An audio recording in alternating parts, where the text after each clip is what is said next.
Merci beaucoup. Guillaume, c'est bon pour toi? C'est bon pour moi. C'est parti. Eh bien, écoutez, merci beaucoup de vous être connecté pour cette séance de webinaire qui va porter sur la question de la vulnérabilité des territoires.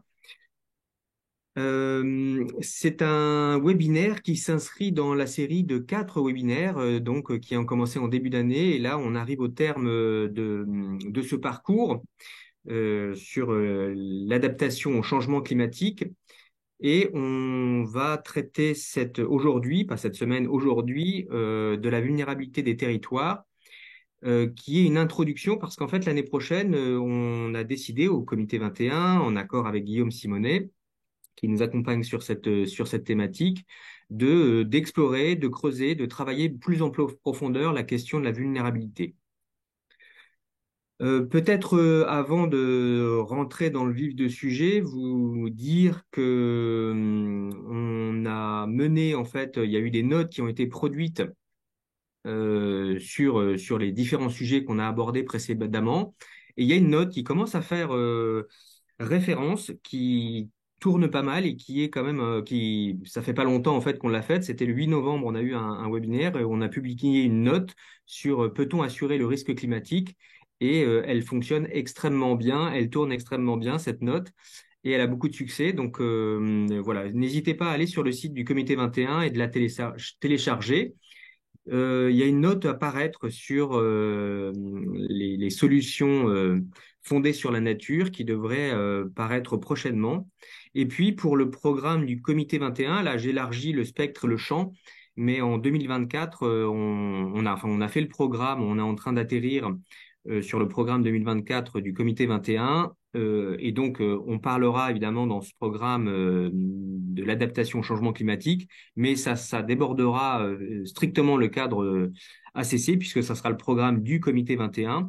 Et donc, on a programmé une séance de présentation du programme de l'année prochaine, le 14 décembre, de 11 heures à midi. Donc, le lien sera prochainement disponible sur le site du Comité 21. Voilà, vous savez à peu près tout là sur l'actualité. Et sans plus attendre, je laisse la parole à Guillaume Simonet pour vous présenter les panélistes de cette session sur la vulnérabilité des territoires.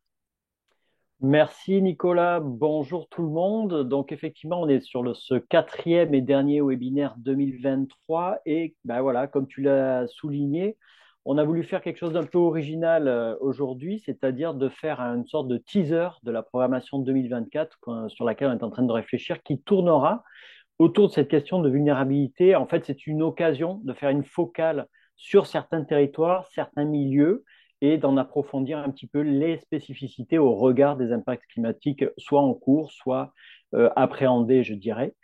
Et donc aujourd'hui, nous allons recevoir Henri Daudignon et Yann Doyen, ainsi que Guillaume Dumas. J'assurais en fait la dernière partie pour vous parler, et là je changerai de casquette. Ça ne changera pas beaucoup d'écran, mais je changerai de casquette pour prendre celle de coordinateur du réseau d'expertise sur le changement climatique en Occitanie, le RECO. Et on va vous présenter voilà, tout ça. Mais avant de commencer de donner la parole aux premiers intervenants, une petite mise en contexte donc, de ce webinaire. Alors, comme je vous dis, hein, c'est un teaser. Chaque webinaire de 2024, on va essayer d'en faire 4 aussi, s'attachera à présenter un territoire en particulier, des spécificités, des enjeux climatiques, et on aura des interventions qui seront présentées par des acteurs de ce territoire, représentatifs bien évidemment soit de secteurs privés, d'activités, de collectivités ou même d'associations. Et alors sur la slide d'après, on pourra, juste pour vous montrer un petit peu comment on a fonctionné, on voudrait coupler deux variables. La première, c'est des territoires. Donc, on en a listé quelques-uns, voilà, soit sous forme de zones géographiques particulières, soit sous forme de milieux, soit sous forme de lieux d'exception. Et puis, on va essayer de les coupler avec des secteurs clés qu'on retrouve dans certains de ces territoires. Alors là, voilà, vous avez une liste bien évidemment non exhaustive. Et donc, la slide d'après va vous montrer, par exemple, aujourd'hui, on couple donc le territoire du littoral méditerranéen avec les activités récréotouristiques. Donc ça, j'assurerai cette dernière partie. On va s'intéresser aux métropoles et notamment au bâti à la construction, mais au regard de l'aléa, notamment canicule, qui donne en fait des îlots de chaleur. Donc, on va parler de ça avec Guillaume Dumas. Et en introduction, et ce qui me permet en fait de commencer à donner la parole à Henri Daudignon et Yann Doyen. Et alors, du coup, je me permets le temps que vous partagiez votre écran, de vous présenter brièvement. Alors, Yann Doyen, vous êtes directeur des engagements de l'Agence France locale, avec notamment la charge de la gestion des risques de crédit collectivité locale. Et à ce titre, vous pilotez les travaux en vue d'intégrer le risque climatique dans l'analyse crédit. Bonjour Yann, et vous êtes accompagné aujourd'hui par votre collègue Henri Daudignon, diplômé de Sciences Po Lyon, qui, Henri, vous avez réalisé un... Attendez, je tourne ma feuille parce que je n'ai pas appris par cœur le titre de votre mémoire qui a porté sur les impacts budgétaires des événements climatiques sur les budgets locaux. Et ces travaux de recherche ont été par la suite développés par une publication en revue spécialisée en 2023. Et aujourd'hui, vous travaillez en qualité d'analyste crédit et climat au sein de l'agence France locale. Juste pour vous signaler que vous avez votre micro fermé, je ne sais pas si qui me permet justement de vous donner la parole pour cette introduction sur voilà, ce que les travaux que vous avez menés autour de ces questions de vulnérabilité. Merci d'être avec nous cet après-midi. Peut-être juste avant, dire aussi que l'AFL est adhérent du comité 21 et on se réjouit de les avoir parmi nous aujourd'hui et d'avoir leur contribution. Merci infiniment. Merci beaucoup pour ces mots. Alors effectivement, on va vous présenter nos travaux sur l'appréciation du risque climatique appliqué aux collectivités locales. Alors, je ne sais pas si les slides s'affichent. Alors, on utilise Teams habituellement et sur Zoom, on a un petit questionnement sur la façon d'afficher notre écran. Alors, vous avez Alors, le petit partager l'écran en vert, Ah oui, une petite case en bas, très qui va bien, vous parfait. permettre de naviguer soit sur votre bureau, soit sur votre présentation. Voilà. Vous Là, devez- nous, de notre côté, ça démarre et je vous dirai, voilà. Et là, si vous mettez en plein écran, c'est parfait. C'est parfait. Merci beaucoup. Alors, donc, effectivement, depuis 2 à 3 ans, on travaille sur cette problématique de la vulnérabilité de nos territoires pour plusieurs raisons. D'abord, il y a des raisons réglementaires. La Banque centrale européenne a pris l'initiative depuis au moins 2020 d'inciter les établissements de crédit d'intégrer les risques environnementaux et climatiques dans leur appréciation et leur gestion du risque de crédit. Nous, à l'AFL, en tant que banque des collectivités locales, on a donc appliqué ce raisonnement sur les collectivités françaises. Pour cela, donc on poursuivait deux objectifs. C'était quelle matérialité du risque climatique sur les budgets locaux, d'une part, et dans un premier temps, comment on va pouvoir mesurer cette vulnérabilité des territoires.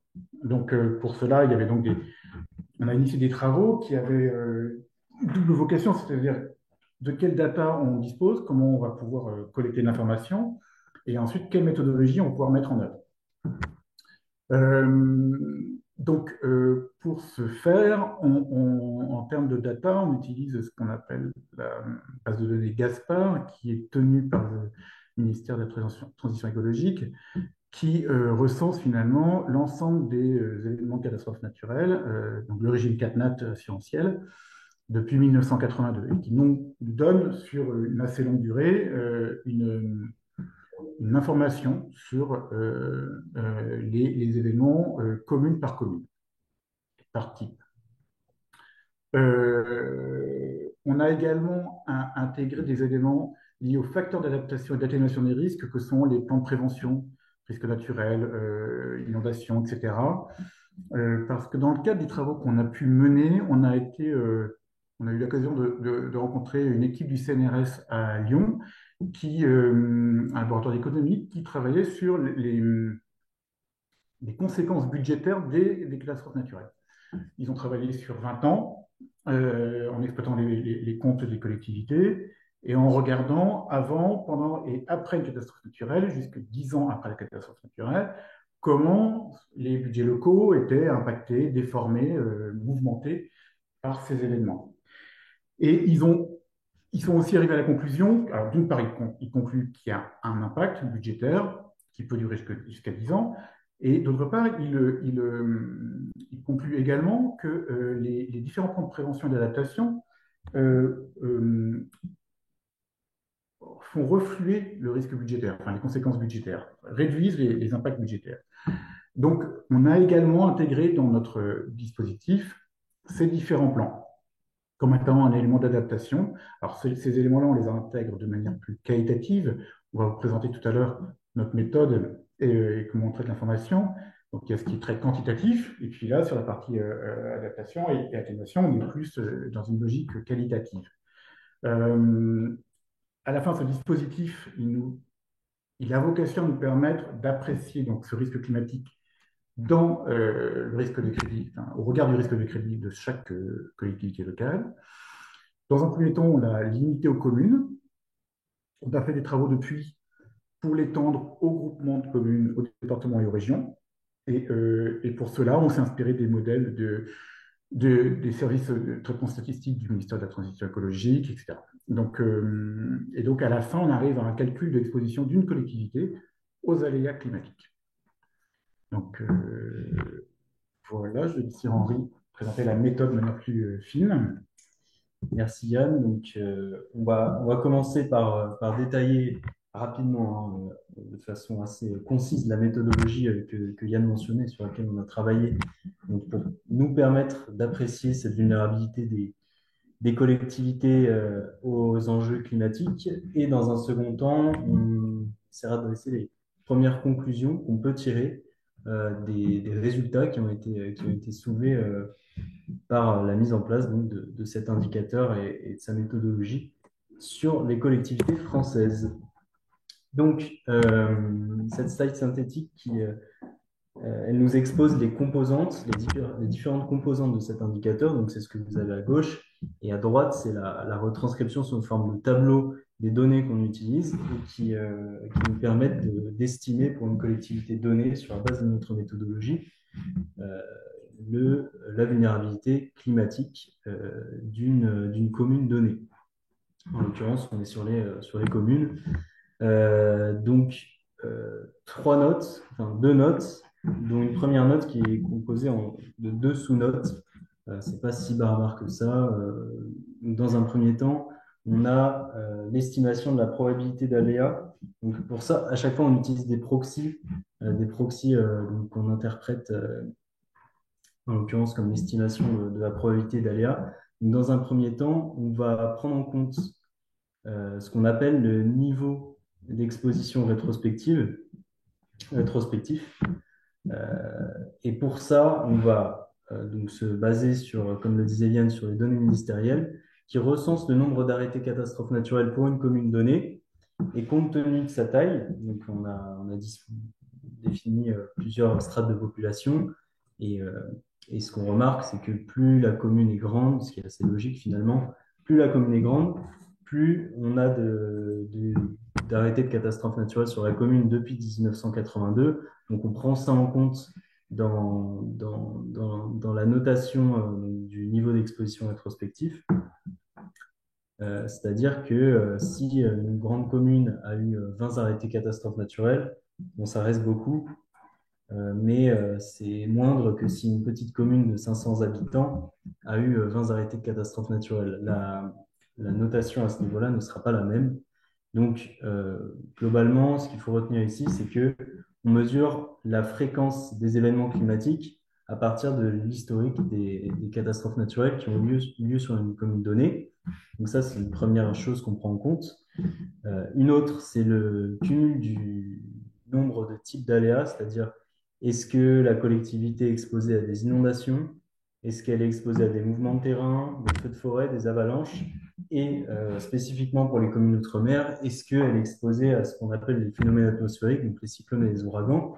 Euh, pour ceux qui connaissent la base de données du ministère relative aux catastrophes naturelles, vous vous rendrez compte qu'on n'a pas inventé ces catégories. En fait, on est allé chercher directement les grands ensembles qui sont définis, enfin, de risques naturels, qui sont définis par le ministère de la Transition écologique et qui sont utilisés dans leurs travaux statistiques et dans leurs propres indicateurs d'exposition des communes à ces risques naturels. Donc, ces grandes catégories de risques, vous les retrouvez dans le tableau à droite, donc dans la partie vulnérabilité climat.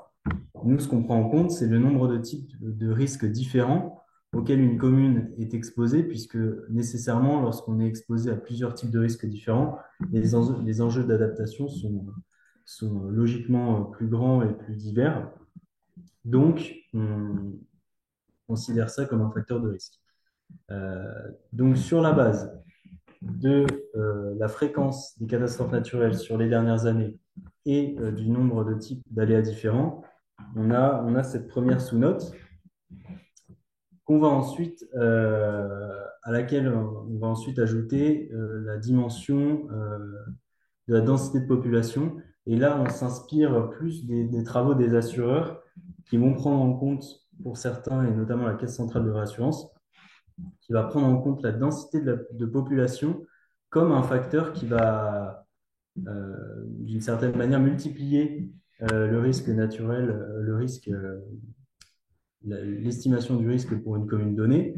La raison pour ça, c'est que la densité de population, c'est un proxy qui va chercher à estimer les enjeux exposés sur le territoire, puisque qui dit plus grande densité de population dit plus d'infrastructures et de population exposées sur un territoire donné, d'une part, et d'autre part, ça veut aussi dire pour les communes et plus généralement les collectivités concernées, que les enjeux d'aménagement urbain sont plus grands en zones plus denses, ce qui fait qu'on se retrouve par exemple souvent à construire en zone inondable dans, euh, dans des communes donc, qui ont une densité de population qui est plus grande. À l'inverse, lorsqu'elle est plus faible, l'aménagement du territoire est soumis à de moins fortes contraintes. Donc, sur la base de l'ensemble de ces éléments, on obtient un indicateur qui est calculé, donc, qu'on rapporte à 100, et dont vous trouvez le calcul en bas à gauche. Donc, grosso modo, 1 étant le niveau le plus faible et 100 étant le niveau de vulnérabilité le plus fort dans notre modèle. On multiplie la note relative aux facteurs climatiques que j'ai mentionné en premier, à savoir fréquence et nombre de types de risques, par la densité de population pour les raisons que je viens d'exposer. Et toutes les informations sont répertoriées pour une commune donnée, sont répertoriées dans le tableau que vous trouvez sur votre droite et qui illustre un petit peu tous les éléments qu'on prend en compte dans le cadre des résultats que je vais vous présenter dans un instant. À noter 2 points. Le premier, c'est le risque érosion côtière, qu'on isole un petit peu et auquel on applique un traitement particulier et qu'on pondère 2 fois, enfin, qu'on comptabilise 2 fois dans notre méthodologie lorsqu'il est présent sur une commune donnée, puisque c'est un risque qui, pour les collectivités, est particulièrement complexe à traiter, puisqu'on n'a pas de solution pérenne pour endiguer, et le mot n'est pas choisi au hasard, ce risque dans les communes qui sont concernées, puisque le recul du trait de côte est inéluctable et nécessite à moyen long terme des investissements importants de la part de la collectivité ou bien des coûts de fonctionnement récurrents, mais qui ne font que ralentir le phénomène et qui, in fine, vont poser des contraintes d'adaptation fortes pour la collectivité. Donc, on isole ce risque-là et on comptabilise, comme je disais, 2 fois lorsque c'est pertinent, enfin lorsque du coup, la commune est exposée. Néanmoins, en ayant pris tout ça en compte, on se concentre aussi dans notre approche. On se concentre aussi dans notre approche sur la capacité qu'ont les collectivités à s'adapter à ces risques. Donc, je pense notamment à des plans de prévention des risques naturels qui qui toujours sont prescrits par l'État, mais qui sont adaptés à l'échelle communale et qui se révèlent particulièrement efficaces, comme Yann le mentionnait. Donc, on prend ça en compte dans notre analyse, pas dans le calcul de l'indicateur, mais a posteriori, on ajoute une dimension qualitative à notre analyse en prenant ces plans de prévention en compte. À noter également qu'il y a d'autres plans de gestion des risques tels que les PAPI, les SAGE, donc des plans de gestion pour tout ce qui est risque inondation et de manière générale le milieu aquatique. Et pour l'érosion côtière, un décret a été publié en 2022, un décret qui liste des communes qui se sont engagées à mettre en place des mécanismes d'adaptation face à ce risque de recul du trait de côte et que donc on prend également en compte dans notre approche. Donc, je ne sais pas s'il y a des questions sur la méthodologie de l'indicateur avant de passer à la suite, euh, histoire que tout soit clair lorsque l'on va présenter les résultats qui sont sur cette slide. J'ai mis un petit message dans le cadre du chat, mais n'hésitez pas à poser les questions et je m'en ferai écho. J'attends un tout petit instant et sinon je vais poursuivre avec la suite. Donc, les résultats, qu'est-ce que nous dit cet indicateur? Euh, il nous dit plusieurs choses. Déjà, dans un premier temps, ce que vous voyez à droite, c'est la répartition. Donc, le premier graphique, le premier histogramme donc, qui est au centre de cette slide, nous montre assez visuellement que la plupart des notes se répartissent entre 10 et 20. C'est-à-dire que ce qu'on appelle des buckets, alors le bucket 1, c'est entre 1 et 11 la note. Bucket 2 entre 11 et 22 et ainsi de suite jusqu'à un plafond donc à 100. Et ce qu'on remarque, c'est que la répartition des indicateurs, pour la plupart des communes, il est assez faible, ce qui ne veut pas dire que le risque est faible sur l'ensemble du territoire, mais ce qui veut dire que pour beaucoup de communes, le phénomène est gérable. Euh, Après, ça, c'est dans le cadre de notre méthodologie. Et pour rappel, on prend en compte la densité de population comme un facteur déterminant dans notre approche. Et il faut savoir que la plupart des communes françaises sont des petites communes rurales en termes de nombre, euh, ce qui fait que ces communes rurales, de par leur faible densité, vont en général, sauf risque climatique avéré sur la base des autres indicateurs, avoir un niveau d'indicateur justement qui est assez faible ou modéré, d'où la répartition que l'on observe. Ce qu'on observe néanmoins, c'est qu'il y a tout de même plus de 1000 communes qui affichent un indicateur supérieur à 50 sur 100. La moyenne générale, elle est à 15 sur 100, donc sur une échelle sur 100, c'est tout de même assez faible en cohérence avec ce que je viens de dire. Mais lorsque l'on regarde plutôt par stock de dette, alors la stock de dette ici, il faut voir ça comme un proxy de la taille des communes, puisque de manière générale, alors c'est pas linéaire absolument, mais de manière générale, une plus grande commune avec plus d'habitants va avoir ce qu'on appelle une surface budgétaire, donc un niveau d'endettement, un stock de dette qui est plus élevé. Donc ça nous permet de relativiser l'approche qu'on voit sur le graphique du milieu par la taille de la commune. Et lorsque l'on prend donc ce graphique de droite, on remarque ce que je viens de dire également, c'est-à-dire que là où on va avoir un risque qui est plus avéré dans le cadre de notre méthodologie, c'est sur des communes qui sont plus grandes, avec plus d'habitants. Euh, donc, c'est assez cohérent avec ce qu'on observe à droite.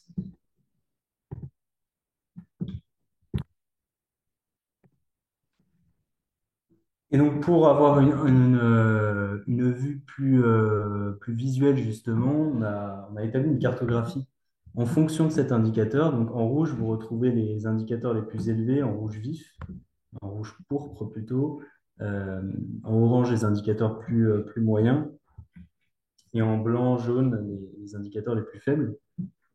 Donc, qu'est-ce qu'on observe sur cette cartographie? C'est que les niveaux d'exposition sont généralement plus importants autour de grandes agglomérations, ce qui s'explique encore une fois partiellement par le niveau de densité qu'on retrouve autour de ces agglomérations, assez logiquement, donc de densité de population, mais aussi par les facteurs climatiques qui sont pertinents dans ces espaces et qui, en général, sont liés au risque d'inondation, par exemple, au mouvement de terrain, qui sont les risques les plus fréquents pour les communes françaises. Et puisque l'on parle de type de risque, vous trouverez ici une cartographie donc, par type de risque. À gauche, les inondations.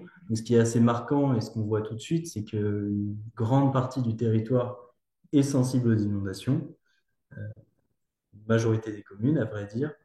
Mouvement de terrain, c'est pareil, même si la répartition n'est pas exactement la même, ce qui est assez logique compte tenu du fait que ce soit des types de risques différents. Là où les risques avalanches et feux de forêt sont des risques qui concernent moins de communes, notamment le risque avalanche pour des raisons assez cohérentes, du fait que c'est principalement un risque de montagne. Toutes les communes françaises ne sont pas montagneuses. Là, au feu de forêt, on voit assez nettement que c'est un risque qui concerne la partie sud de la France, euh, ce qui, encore une fois, est relativement cohérent. Et ça permet de visualiser de façon plus nette quel risque pour quelle zone géographique. Et c'est ce qu'on retrouve de façon synthétique dans le cadre de notre indicateur et sur cette cartographie que j'ai remise à l'écran. Donc voilà sur les principales conclusions que l'on peut tirer de notre méthodologie et des principales données qu'on exploite, à savoir la fréquence des catastrophes naturelles, les différents types de risques qu'on prend en compte. Euh, donc maintenant, si vous avez des questions, on est là pour y répondre, ou des remarques, ou des potentiels ajouts, ou des avis sur le modèle qu'on a mis en place, qui est une première version et qui a vocation à évoluer dans le temps avec les informations qu'on aura, que vous souhaiteriez nous partager, vos points de vue, vos idées. Donc, n'hésitez pas. Très bien, merci beaucoup pour cette présentation. Alors moi, j'ai plein de questions, donc je ne vais pas me gêner. S'il y en a dans le chat, n'hésitez pas, je me ferai l'orateur ou Nicolas d'ailleurs, on se fera le plaisir de les partager oralement. Alors déjà, ma première question, c'était oui sur l'échelle, parce que vous avez choisi de travailler à l'échelle des communes, si j'ai bien compris. Et donc pourquoi ce choix plutôt que l'échelle des EPCI ou plutôt enfin, de l'intercommunalité qui a priori, prend un essor depuis la loi NOTRe, hein, notamment depuis la loi de 2015, prend un essor à la fois dans les compétences et dans l'influence qu'ils peuvent avoir sur leur territoire. Est-ce que c'est un choix volontaire? Est-ce que c'est un choix pratique parce que vous aviez peut-être plus de données à l'échelle des communes? Sur cette question, justement, c'est dans un premier temps un choix pratique. Alors, il y a plusieurs choses. Déjà, on traite principalement avec des communes, à l'agence France locale, puisqu'elles sont plus nombreuses. Donc il y a ça, mais c'est aussi et surtout une question de disponibilité des données. Il faut savoir que les données gouvernementales géorisques sont des données qui sont communales. Donc on est un petit peu obligé de commencer par là. Donc l'approche qu'on va avoir pour les EPCI et qui est particulièrement pertinente de par la répartition des compétences sur ces sujets-là, et je pense notamment à la loi GEMAPI, sur la gestion des inondations, qui est, comme on l'a vu assez visuellement, un risque prépondérant pour l'ensemble des collectivités françaises. Euh, donc, on a mis en place des méthodologies sur lesquelles on est encore en train de travailler, mais des premières méthodologies pour les autres échelons de collectivité, puisque en effet, c'est pertinent. Mais ces méthodologies, elles vont s'appuyer sur les données communales et on va les agréger en leur appliquant un traitement. Alors, la première version qu'on a fait, c'est un traitement par population pour voir sur l'ensemble du territoire quel pourcentage de la population est exposé à quel niveau de risque et concaténer tout ça à l'échelle de l'EPCI pour avoir une vue globale. Donc, pour compléter, effectivement, on a commencé avec la commune qui est l'échelon de données, et maintenant on va travailler sur les échelons intercommunaux, départementaux et régionaux. Euh, Parce que on sait aussi que lorsqu'une petite commune est affectée par une catastrophe naturelle, elle bénéficie du soutien notamment budgétaire de l'interco à laquelle elle appartient, voire du département, de l'État aussi par ailleurs. Enfin, donc, enfin, ça entraîne des effets en chaîne, et donc on a vocation à regarder à niveau de chaque échelon, enfin, locaux. Donc, mais ça vient dans un second temps. En fait, là, on vous présente notre V0 sur les communes. Très bien. Une petite question dans le chat qui demande jusqu'à quel point, dans votre méthodologie, la présence d'actifs sensibles, par exemple une centrale nucléaire, pourrait éventuellement être un critère supplémentaire dans l'équation et effectivement montrer une pondération peut-être différente à l'échelle des territoires. C'est une question pertinente qu'on n'a pas traitée pour l'instant. C'est vrai. Il faut savoir que la base géorisque recense les risques, enfin, d'autres types de risques.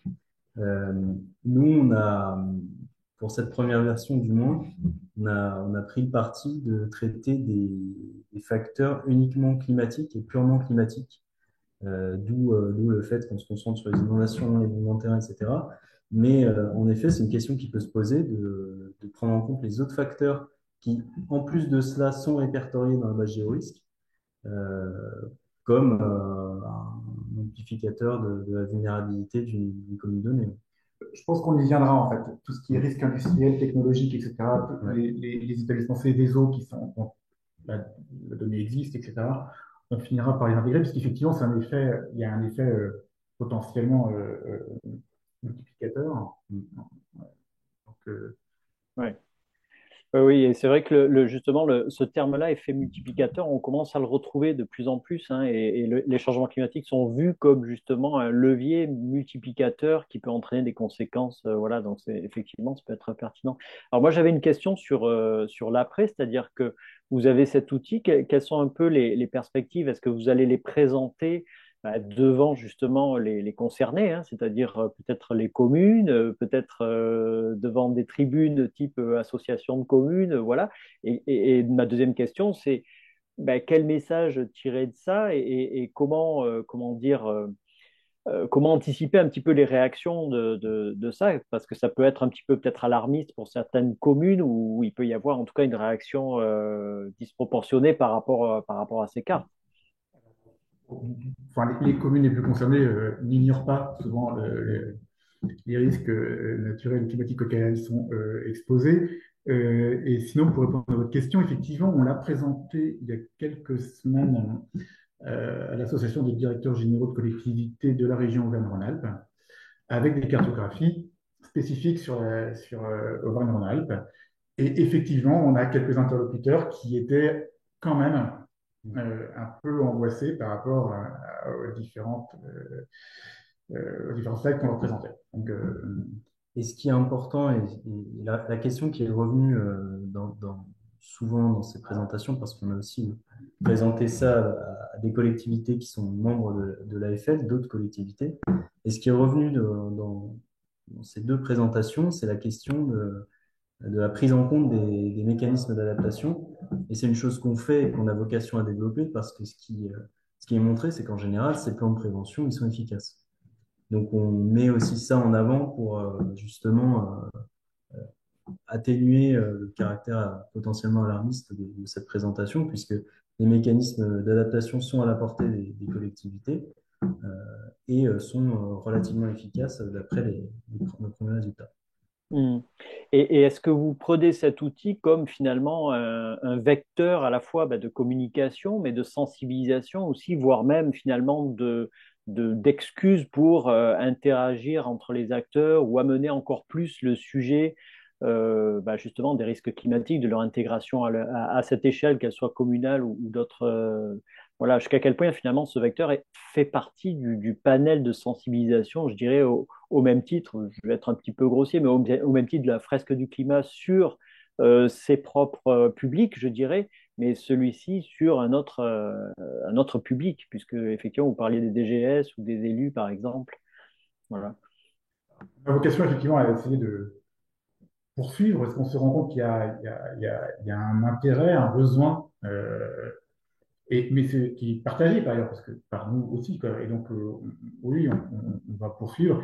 Le fait est qu'aujourd'hui, on est au début encore, et, euh, et on a quelques idées là pour améliorer notre modèle, pour essayer de le rendre un peu plus performant.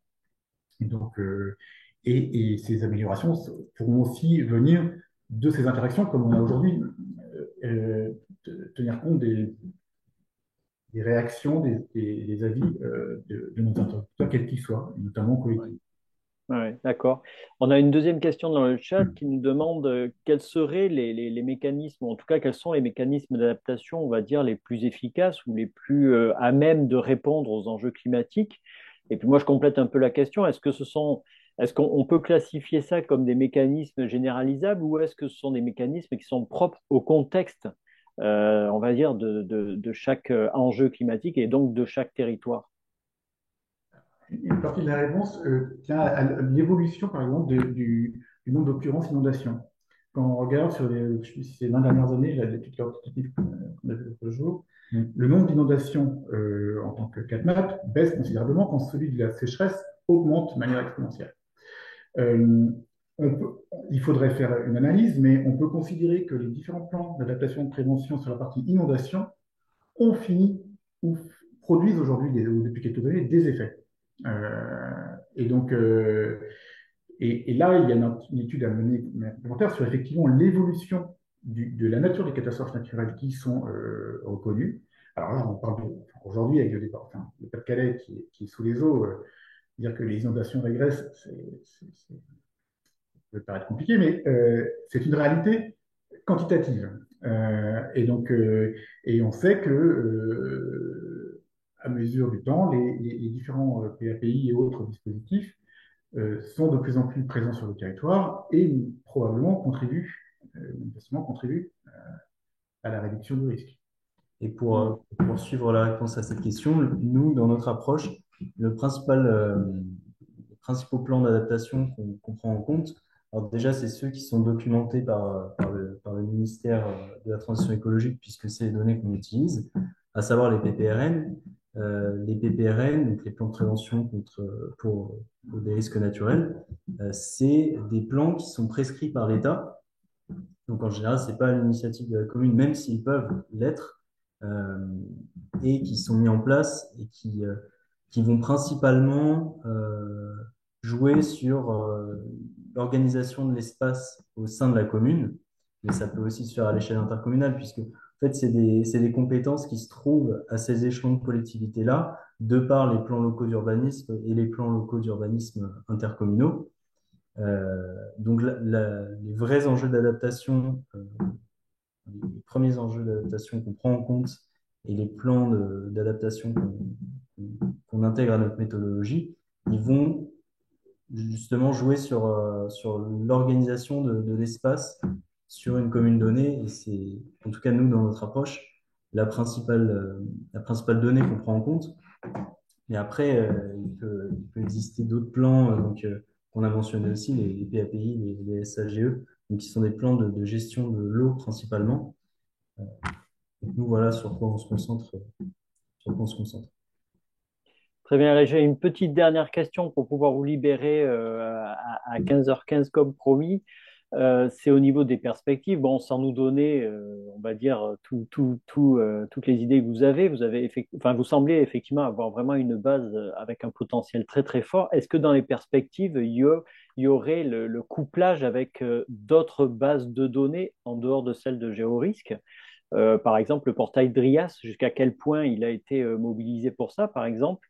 Il y a aussi d'autres portails là que je ne vais pas forcément citer, mais Batadapt, par exemple, qui est une échelle peut-être légèrement plus fine. Jusqu'à quel point ça peut être intéressant de coupler ces bases pour affiner encore plus, on va dire, ce premier travail. Là, c'est un travail qu'on va mener, assurément. D'ailleurs, on est ouvert si vous avez toutes sortes de sources comme celle que vous venez de citer.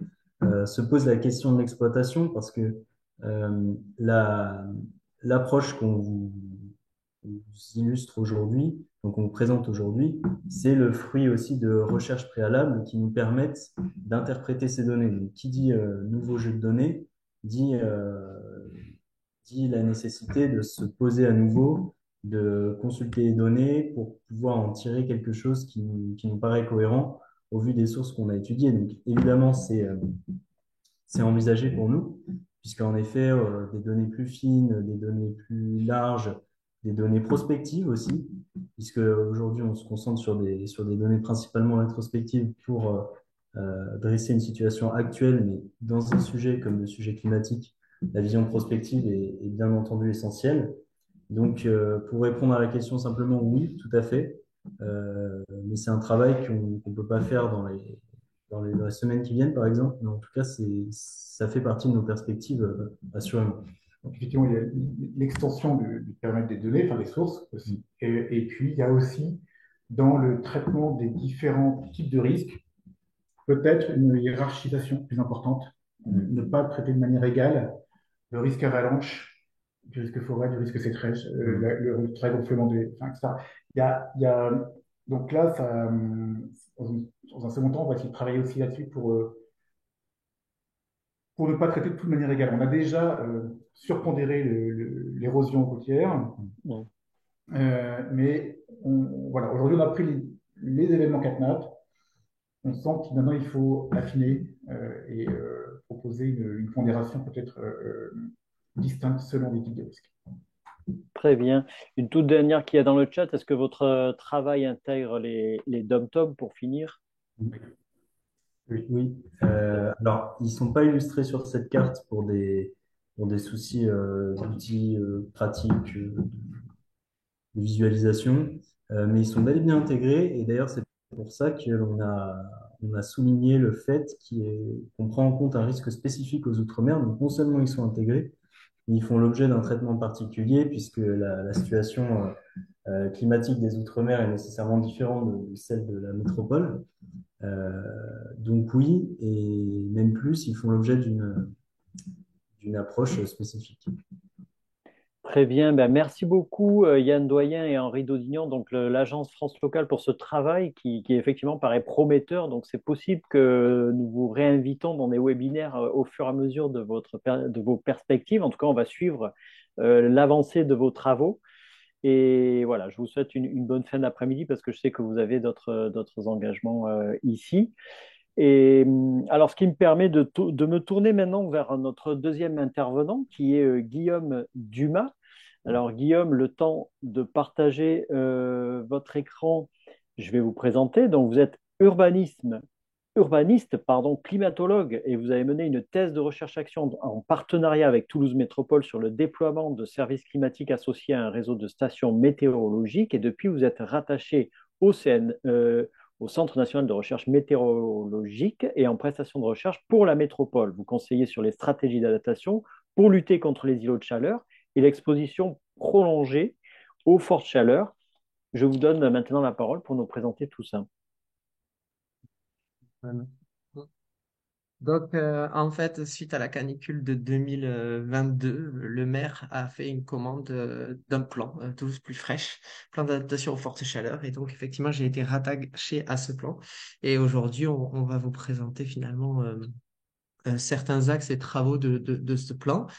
Mais d'abord, pour commencer, parler effectivement du climat. Parce que de parler d'adaptation, c'est d'abord considérer un territoire en lui-même et quels sont les risques sur ce territoire. D'ailleurs, la présentation d'avant montrait bien que chaque territoire avait ses propres risques.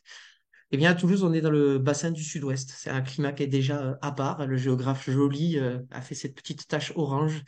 On est sur un climat plutôt chaud, avec peu de gel, peu de journées avec du gel. Les précipitations à Toulouse, il n'y en a pas beaucoup à l'année. On est en dessous des 800 millimètres et l'année dernière, vous le verrez plus tard, on était très bas.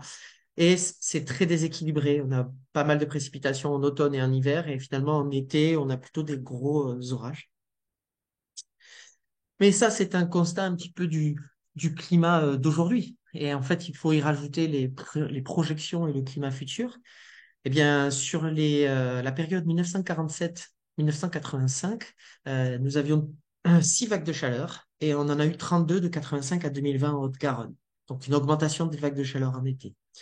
La sécheresse, qui est passée de moins de 5% en moyenne en 1959 à plus de 15% sur les dernières années.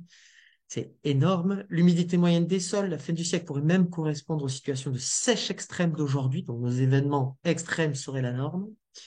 La hausse moyenne des températures devrait être de 1,3 degré en France d'ici 2050. Ce chiffre est d'ores et déjà obsolète. C'est pour des scénarios très optimistes qu'on a déjà dépassés. Le climat toulousain s'aggrave également d'année en année, avec une estimation de 50 nuits tropicales à l'horizon de 2050 et 70 en 2100. D'ailleurs, vous avez un graphique à droite qui montre le nombre de jours chauds par an, l'évolution des jours chauds, c'est-à-dire avec une température supérieure à 25 degrés. Eh bien, vous avez la courbe qui est sans équivoque. Et encore, là, elle s'arrête en 2016. Il faut imaginer que sur les dernières années, c'est quand même, il y a eu une espèce de virage encore plus vers le haut. Et donc, la hausse des températures serait de 2 à 4 degrés, en fait, en moyenne à l'horizon 2071-2100. Alors, bon, changement climatique, il y a effectivement des degrés d'incertitude. Et c'est vrai que les gens, parfois, oui, disent, oui, bon, c'est du potentiel, c'est du scénario. Oui, ben, en fait, il y a aussi des scénarios bas, mais en fait, on s'aperçoit qu'il y a certaines variables, même sur les scénarios les plus optimistes, c'est pas bon. On est sur aujourd'hui, par exemple, les jours de vagues de chaleur, sur des normales valeurs de référence en haut à droite. On est sur une journée sur les 30 dernières années, mais même dans les scénarios les plus optimistes, on triplerait en fait la situation. Les nuits chaudes également, on en a 13 aujourd'hui, et même dans les plus optimistes, on serait sur du 23 minimum, si c'est en bas. Je sais pas si vous voyez ma souris, quand je bouge ma souris, parce que du coup, je parle comme ça. Oui, oui, on la voit. Oui, oui. Ok, si vous la voyez pas, du coup, ça fait un peu. Donc en fait, on peut regarder différents indicateurs. Et donc tous les indicateurs que vous avez à l'image ici sont gratuits en accès libre pour toutes les communes de France. Vous avez la source qui s'appelle Climadiag de Météo France. Vous allez sur Météo France, vous tapez Climadiag, vous rentrez votre commune et ça va vous sortir un petit PDF qui vous dit voilà les risques, enfin les risques, les changements sur votre commune. Donc c'est quelque chose qui permet à chaque commune de France d'avoir un petit rapport. Et alors, en plus de ça, de ce changement climatique, eh bien, on a les dernières années qui ont été un petit peu plus marquantes avec des virages. On a le cas 2022 avec les records, hein, toujours plus. Vous avez Toulouse en 2022, qui est la ville de France, la grande ville de France, avec le plus grand écart à la moyenne, plus 2,1 degrés et un déficit d'eau de 37 degrés, 37% de la pluviométrie. On a eu 540 millimètres de pluie. Également, l'année dernière, on a eu 3 vagues de chaleur. Donc, vous les voyez en violet. Donc, vous voyez qu'elles étaient moins longues que d'autres vagues de chaleur, moins intenses que d'autres vagues de chaleur. Mais par contre, les trois cumulées, eh bien, en fait, c'est au-delà de la chaleur, de la vague de chaleur qu'on a eue en 2003. Et si on prend cette année aussi, on a repris notre bonne habitude de battre les records. On a eu, par exemple, les minimales de battu, c'est-à-dire sur une journée de 24 heures, la température minimale, ça a été 27,4 degrés. C'était fin août. Et le lendemain, on a battu le record de la journée en elle-même avec un 42,4 degrés. Vous avez en bas à droite la fréquence, c'est-à-dire le nombre de jours où les 40 degrés ont été dépassés sur le réseau Météo France en France. Et là, vous voyez que sur les dernières années, eh bien, en fait, c'est devenu un fait finalement classique. On dépasse tous les ans, au moins à un endroit, les 40 degrés sur le territoire. Ce qui est intéressant, c'est la partie violette. Ça montre qu'en fait, maintenant, on dépasse même ces températures sur des périodes où on ne les avait jamais atteintes, c'est-à-dire post-août, après le 15 août. Et également, la vague de chaleur de fin août à Toulouse, c'est aussi la vague de chaleur qui est la plus intense qu'on ait jamais eue, hein, au-delà de la vague de chaleur de 2003. Alors, ça, c'est intéressant, c'est le climat finalement local, on s'inscrit dans ce climat, le changement climatique, oui, mais il y a aussi la ville en elle-même qui influe sur son climat. Vous connaissez sûrement le terme d'îlot de chaleur urbain. L'îlot de chaleur urbain, c'est pas très compliqué. En journée, sous l'effet du rayonnement solaire, la ville finalement va stocker les flux de chaleur et d'énergie. Et une fois la nuit tombée, eh bien, elle va les relâcher. C'est pas compliqué. On a mis un plat au four toute la journée et on l'a sorti du four une fois la nuit tombée. Ce qui n'est pas le cas derrière de la végétation qui, elle, toute la journée, sous l'effet de ce rayonnement, elle s'est régulée. Elle s'est régulée par l'évaporation, l'évapotranspiration. Et de fait, quand la nuit se tombe, eh bien, finalement, elle n'a pas de chaleur à renvoyer. Elle s'adapte directement avec l'air. Et donc, ce décalage au niveau de la nuit, entre les zones végétales qui, elles, chauffent pas, et la ville qui continue de relâcher, c'est ça, l'îlot de chaleur urbain. C'est ce décalage de température qu'on peut avoir entre ces deux espaces.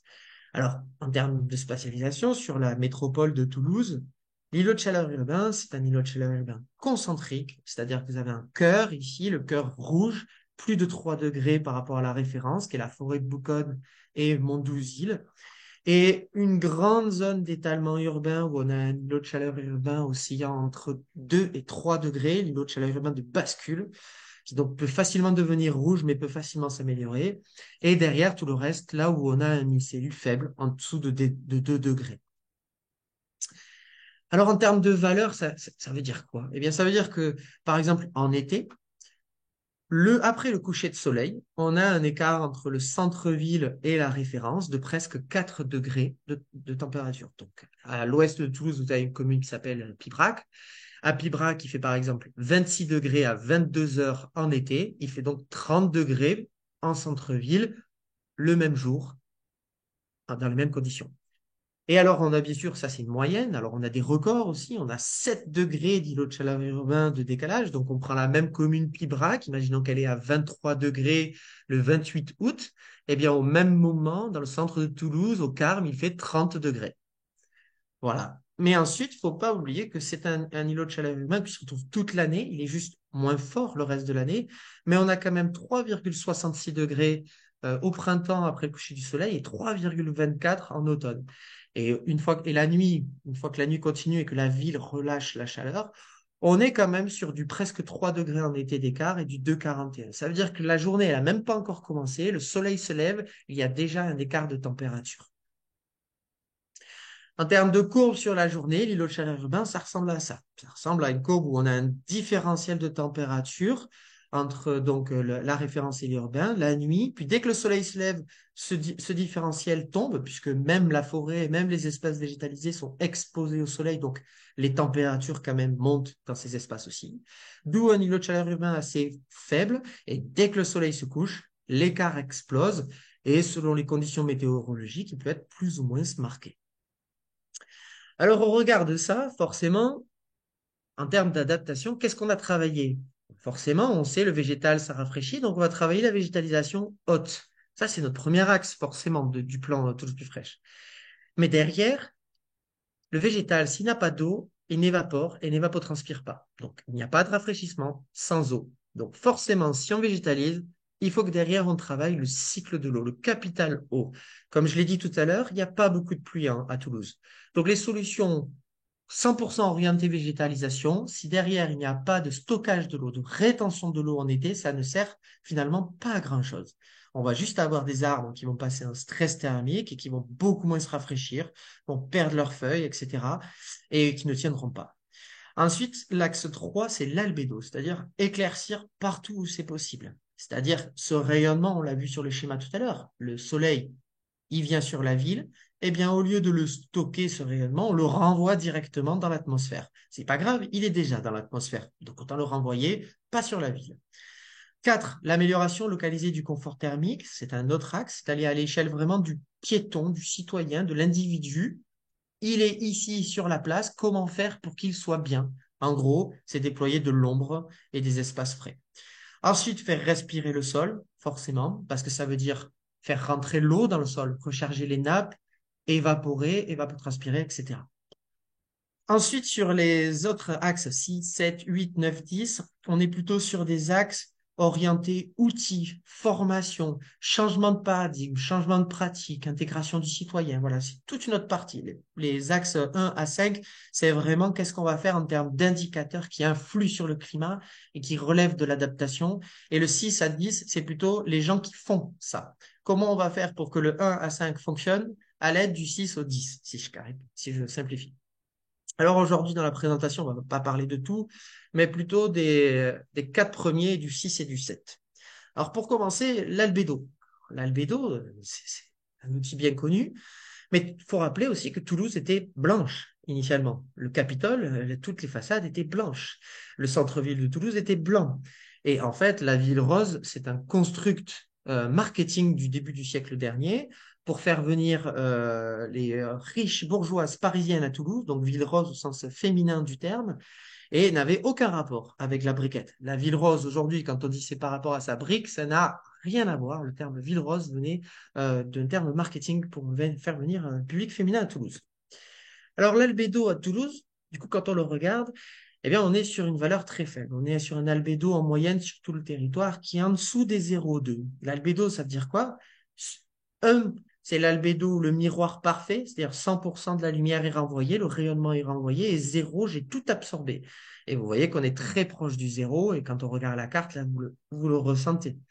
C'est quoi? C'est nos toitures, nos routes, hein, tout est foncé. Si on prend même une zone industrielle, comme par exemple au niveau de l'aéroport, on va encore plus décaler vers le zéro les moyennes de l'albédo parce qu'il y a beaucoup de parkings faits d'enrobés noirs, de bâtiments foncés, etc. Donc l'albédo, ben, on va essayer d'en tirer un diagnostic, mais aujourd'hui, il y a plein de matériaux, on ne connaît même pas leur albédo, donc on va aller le mesurer. Donc la collectivité, cette année, on a acheté un albédomètre et on va mesurer tous les matériaux, tous les nouveaux matériaux. Ici, vous avez à l'image deux matériaux qui ont été testés cette année, qui sont drainants, bas carbone, facile à réparer, pas si cher que ça, et qui derrière présente un albédo de 0,3 et 0,22 sur la partie rouge, 0,3 sur la partie grise.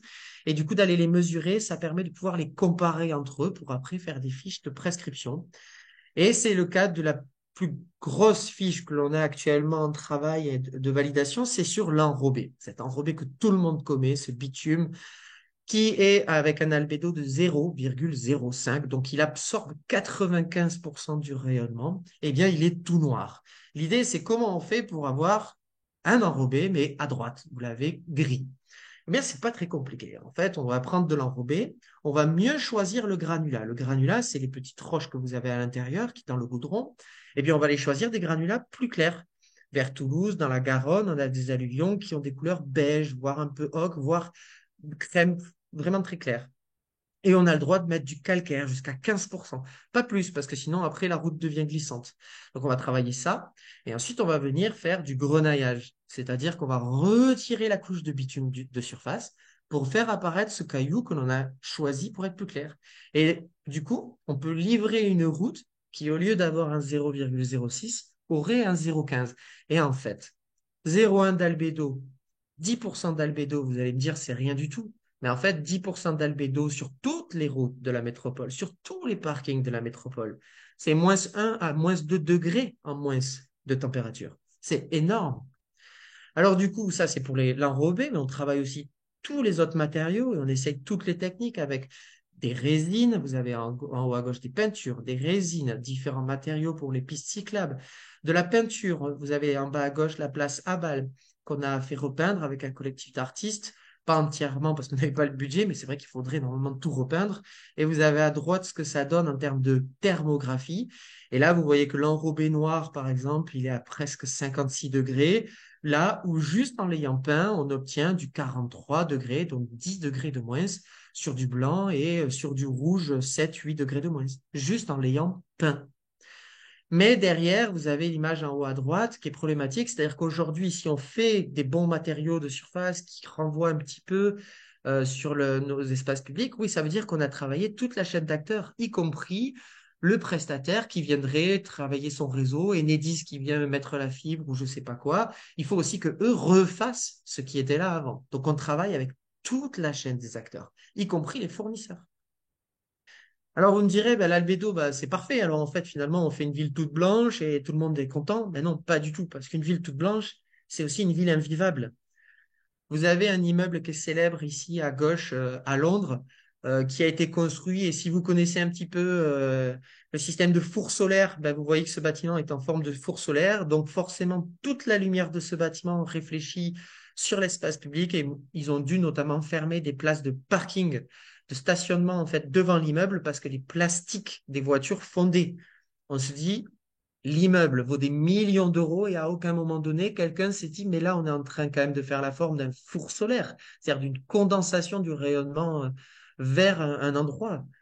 Eh bien, tant pis, ça a été fait et c'est comme ça. Mais d'un autre côté, plus local, vous avez à droite la ville de Blagnac. C'est la mairie de Blagnac avec la place de la mairie qui est toute beige et qui est absolument invivable avec un albédo de 0,36 ou 0,38 et c'est invivable en été. Par contre, sur l'îlot de chaleur urbain, effectivement, l'objectif est réussi.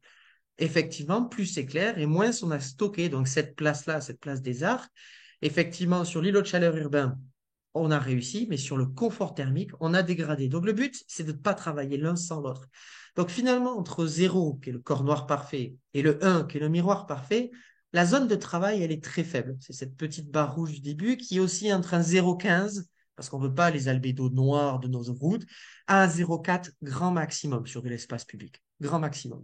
Et par contre, au-delà des 0,4, ça serait plutôt sur les toitures, sur des endroits où en fait personne ne va. Et là où on peut aller sur des albédos à plus de 0,8, 0,9 et tout renvoyer vers le ciel parce que ça ne gêne personne. Donc la question avec l'albédo, c'est renvoyer, oui, mais où, sur qui et sur quoi. Alors également, l'autre axe, on a parlé de la végétalisation. La végétalisation, aujourd'hui, c'est pas tant le problème de mettre un arbre. Mettre un arbre, on va à une pépinière et on met un arbre. C'est pas ça le problème aujourd'hui. Le problème, c'est on a des contraintes hors sol, en sous-sol, environnementales. Et en fait, aujourd'hui, bien planter un arbre, ça, c'est très dur.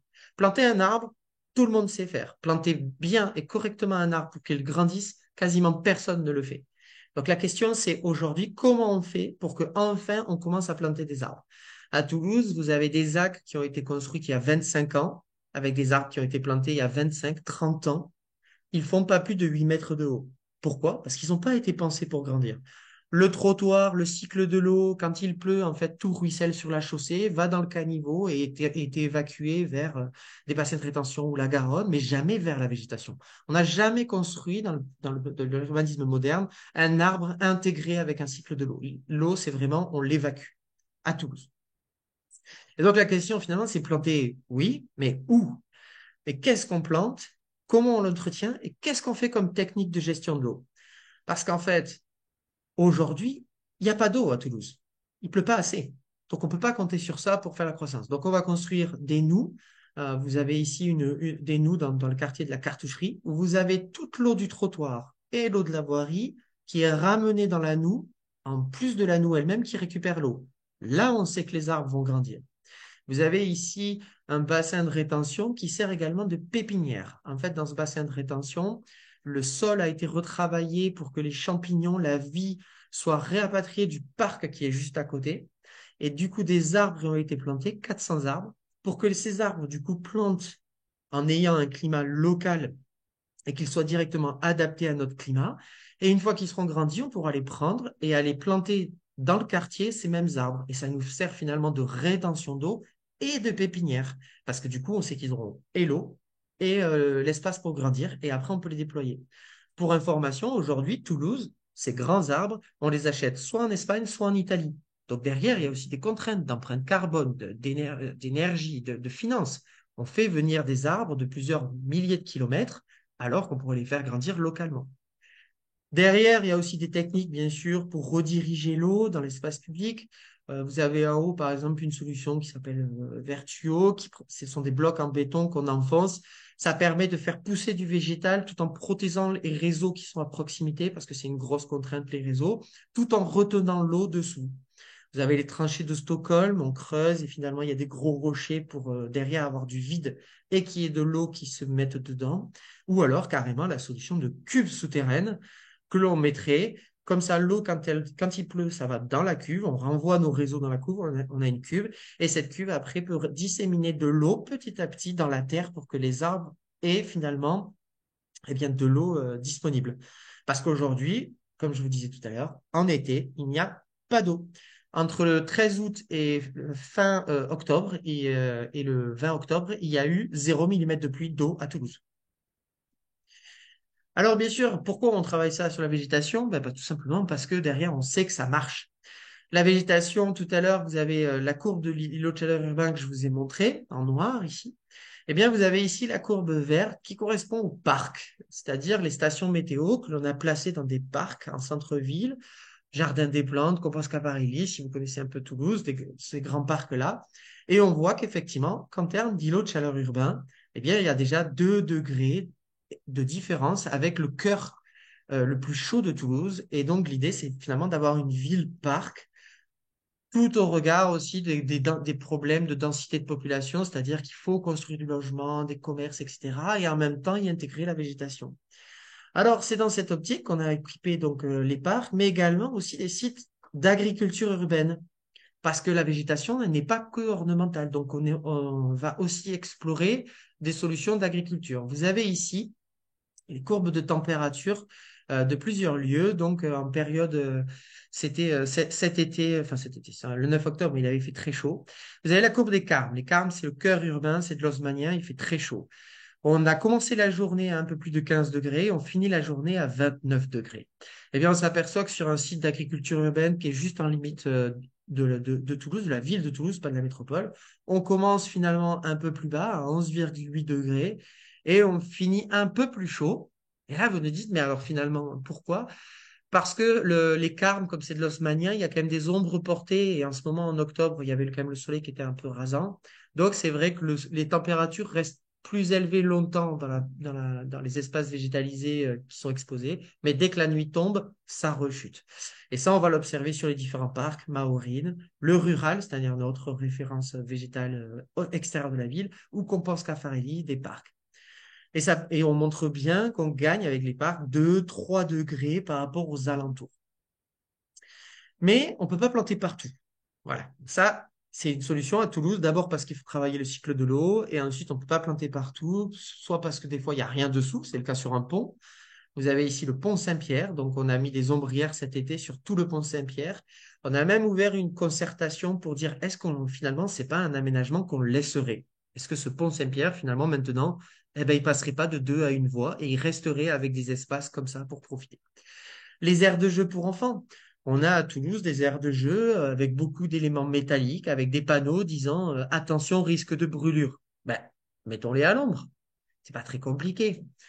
Ensuite, vous avez la place du Capitole. Donc, on a testé plusieurs ombrières, plus ou moins efficaces, plus ou moins chères, etc. Et voire même des ombrières déployables, comme ici, une ombrière faite par Michelin qui fait 260 mètres carrés, qui se déploie en 1 heure et qui peut venir donc sur des endroits où on a des événements ponctuels comme un marché, une fête de la musique ou autre.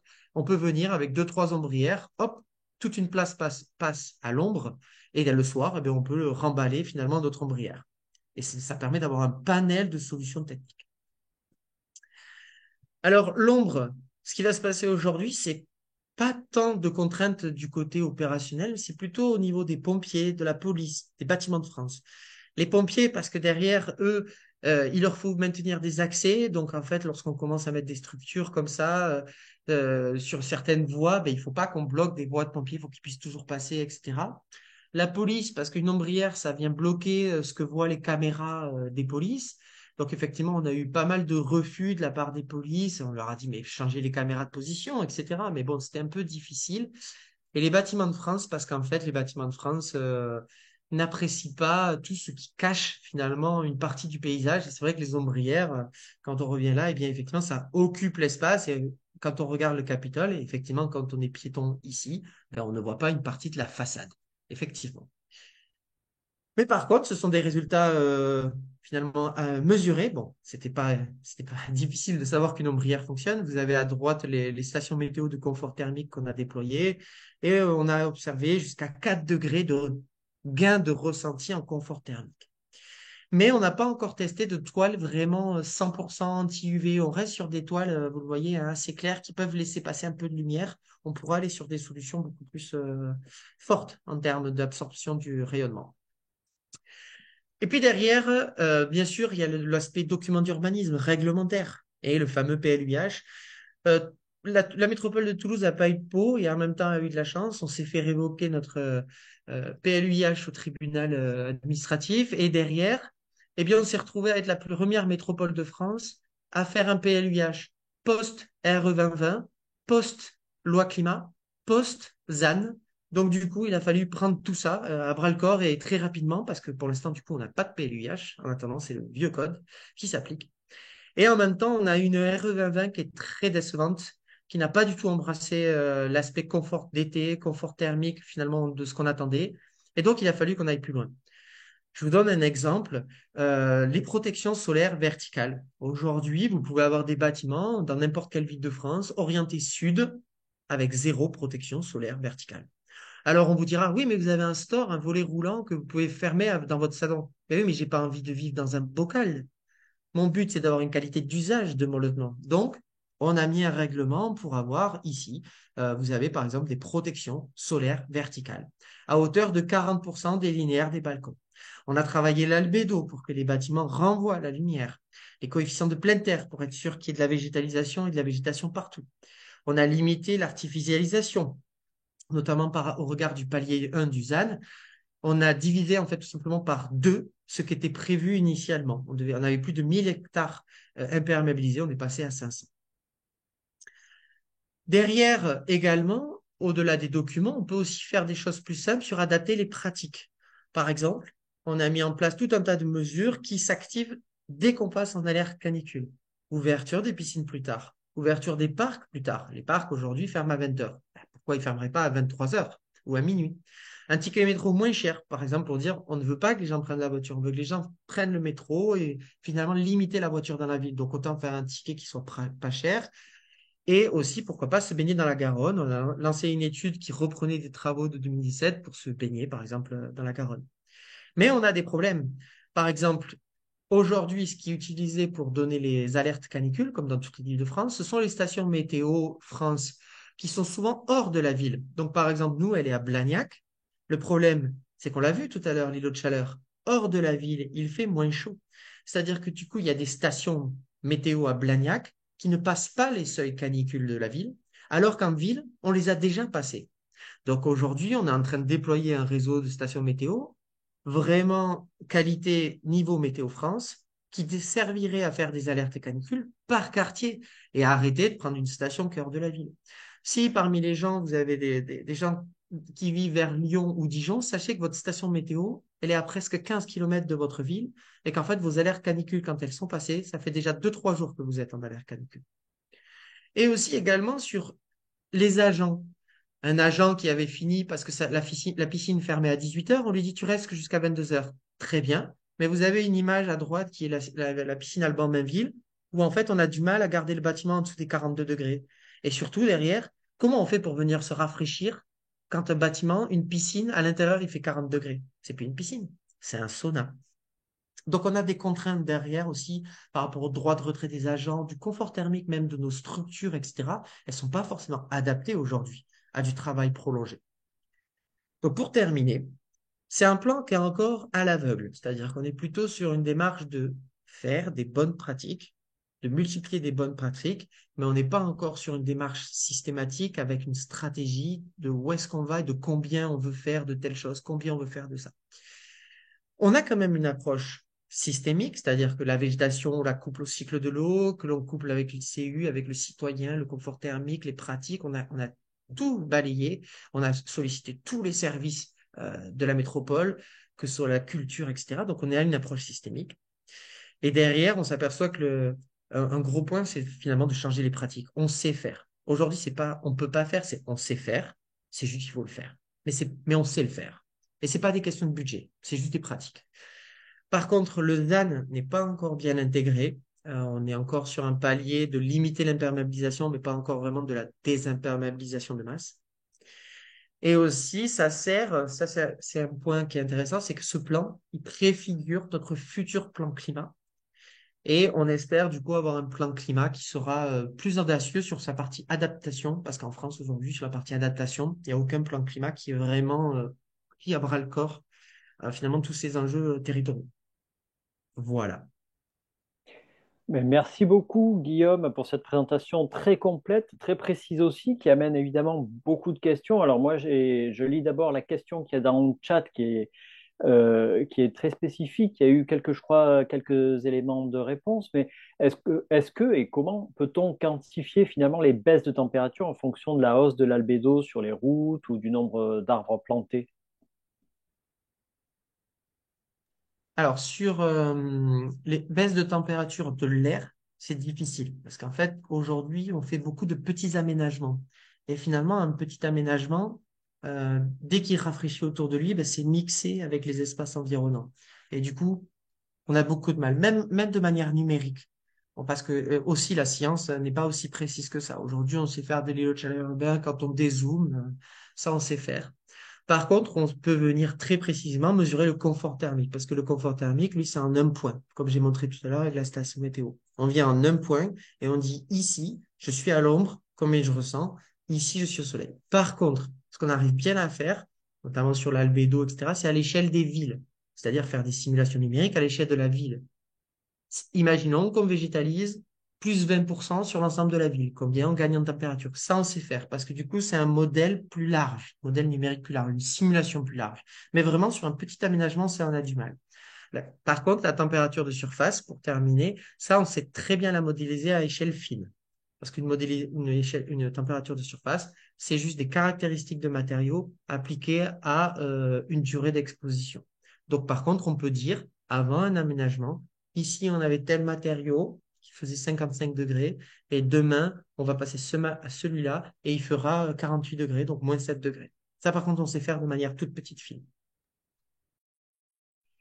Ok, merci. Alors moi j'avais une petite question en lien, qui était un petit peu en lien avec ce qui avait été présenté précédemment, c'est-à-dire qu'en gros, jusqu'à quel point cette problématique d'îlot de chaleur peut être pondérée à la densité à la fois de population et d'activité, qui, on le sait, sur une métropole comme Toulouse, augmente d'année en année, et c'est une métropole qui est très très attractive, et donc jusqu'à quel point il y a une forme de, j'exagère, hein, une forme de déterminisme en disant, bah, étant donné que la métropole est amenée à croître, elle va devoir vivre avec des îlots de chaleur de manière quasiment inéluctable. Donc, jusqu'à quel point voilà, la problématique est prise à bras le corps à travers cette dimension aussi d'attractivité. Eh bien, il y a deux axes. D'abord parce que c'est une ville attractive, mais la majorité des gens qui viennent à Toulouse sont absorbés finalement par des nouvelles constructions, c'est-à-dire les ZAC, ZAC Saint-Martin-de-Touches, la future Palifica, Malper, etc. Et dans les ZAC, il y a beaucoup d'efforts qui sont faits. Si on prend la cartographie, quasiment tous les bâtiments sont très clairs. Bon, il y a quelques bâtiments en briques, mais quasiment tous sont blancs ou beiges. Les espaces sont ombragés, il y a de la végétation. Le cycle de l'eau est fermé, c'est-à-dire l'eau ne quitte pas la cartoucherie. Donc on arrive à faire des choses bien aujourd'hui sur les nouvelles constructions. Ça, on y arrive. Donc on arrive à absorber finalement tout ce qui est fait de nouveau. Par contre, c'est là où on n'est pas bon, c'est sur la réhabilitation et la rénovation, c'est-à-dire notamment du cœur ancien et tout ce qui est périmètre ABF. ABF va être parfois quelque chose une étape positive dans un projet pour nous et parfois une étape bloquante. Je prends un exemple. On le sait, si on prend tout le centre-ville de Toulouse, où on a un albédo qui est pas bon et un ICU qui est très fort, imaginons qu'on peigne demain, on change toutes nos tuiles, on les met en blanc, on le sait, on gagne 2 degrés. Mais c'est impossible. Aujourd'hui, ça ne passe pas et c'est uniquement du point de vue patrimonial. Mais technologique, on a des tuiles blanches, on a des peintures blanches, on peut refaire. Toulouse est assez plate, donc en plus, ça ne gênerait personne. On pourrait faire tout ça blanc. Donc, il y a cet aspect ville attractive qui doit à la fois se recomposer sur elle-même, se densifier son cœur, qui lui est en périmètre protégé, etc. Et l'aspect hors de la ville où lui, on y arrive bien. Au nord de Toulouse, il y a une ZAC qui s'appelle Mons-Croix-de-Sud. C'est probablement une ZAC où il n'y a pas d'îlot de chaleur et pourtant, il y a des milliers de logements dessus. Voilà, donc on sait faire. Mais il y a encore des tissus urbains qui sont sensibles. Et puis à Toulouse, il reste aussi effectivement ces grandes zones de pavillons individuels où là, on a des gens qui ont des jardins, certes, mais dans les structures et dans le futur, avec les déficits d'eau, etc., ben, ces jardins, on peut se poser la question de leur devenir. Et également, l'espace public de ces espaces-là sont invivables. Dans les tissus pavillons individuels, il n'y a pas d'ombre sur l'espace public. Et donc, du coup, c'est l'inverse finalement des centres-villes, où là, on a beaucoup d'ombre en centre-ville. Donc, en journée, par exemple, en plein mois d'août, il vaut mieux être dans les petites rues de Toulouse en journée que dans un pavillon individuel se balader dans un quartier. Et à contrario, la nuit, il vaut mieux y dormir et pas dormir dans le centre-ville. Et ça, c'est très compliqué à gérer, cette différence jour-nuit de qualité. On a un endroit qui est bien la journée, pas bien la nuit, et l'autre, c'est l'inverse. D'accord. Alors, une autre question sur les panneaux solaires, effectivement, ça se pose la question. Quid des panneaux solaires sur l'impact d'absorption et de renvoi de chaleur? C'est fabuleux. C'est l'une des joies que l'on a et de la sérendipité, c'est-à-dire qu'en fait, les panneaux solaires sont noirs, certes, mais vu que leur fonction, c'est de prendre un rayonnement et finalement de le transformer en énergie, ils ne le stockent pas. La vitre, bien sûr, elle est chaude. Si vous touchez un panneau solaire en été, c'est chaud. Oui, mais c'est de la vitre. Ça veut dire que dès que le soleil se couche, dès qu'elle est plus exposée, ça se rafraîchit vite et de toute façon, lui, le peu d'énergie qu'il a, il le transforme. Donc, effectivement, aujourd'hui, les panneaux solaires, c'est important. Sauf que toujours pareil, en périmètre ABF, on peut pas en mettre. Ça, c'est le même souci. Hmm. Sur justement, parce que vous avez pas mal souligné les contraintes, soit d'usage, soit les contraintes de pratique, finalement, ce sont beaucoup de contraintes sociales. Jusqu'à quel point le programme Toulouse Fraîche a été une opportunité de faire travailler ensemble des services, parce que vous soulignez l'approche systémique entre la végétalisation, l'eau, l'urbanisme, etc. Concrètement parlant, comment ça s'est passé? Est-ce qu'il y a eu un vrai désilotage par le biais de ce programme? Oui, en fait, à Toulouse, on a donc un découpage territorial. Il y a 5 pôles territoriaux. Ce qu'on a fait, c'est qu'on a pris chaque pôle territorial. On leur a demandé de nous présenter l'intégralité de leurs opérations 2023. Et on a pris opération par opération avec une équipe projet. Donc, on avait un responsable des espaces verts, un responsable du cycle de l'eau, moi en urbanisme climatologue, leur chargé d'opération et eux de leur côté pour les opérations, et le chef de projet Toulouse Plus Fraîche. Et pour chaque opération, on a dit, ben là, vous pouvez planter un arbre, ben là, vous pouvez désimperméabiliser. Et donc, je vais vous donner un exemple en chiffres. Avant qu'on fasse cette revue et après, il y a eu 15 000 mètres carrés sur 190 opérations supplémentaires de désimperméabiliser. 15 000 mètres carrés qui étaient finalement pas prévus. Et juste en les revoyant avec les agents, on dit, mais là, tu pourrais enlever le trottoir, là, tu pourrais faire ci. On a supprimé, je sais plus combien de centaines de places de stationnement. Et le nombre d'arbres plantés, je sais plus. Mais ça va avec la désimperméabilisation. C'est-à-dire que dès qu'on désimperméabilise, le but derrière, c'est de mettre la végétation haute et basse. Et également, un petit détail, c'est que on a pu aussi leur montrer l'aspect confort thermique. Par exemple, on va prendre une rue qui va d'est en ouest et on va leur dire, mais là, regardez, vous faites marcher le piéton côté nord de la rue. Mais en fait, le côté nord de la rue, si elle est d'est en ouest, c'est le côté qui prend tout le temps le soleil. Faites marcher votre piéton au sud de la rue. En hiver, c'est pas grave, ça l'abritera même probablement de la pluie. Et finalement, en été, il sera à l'ombre.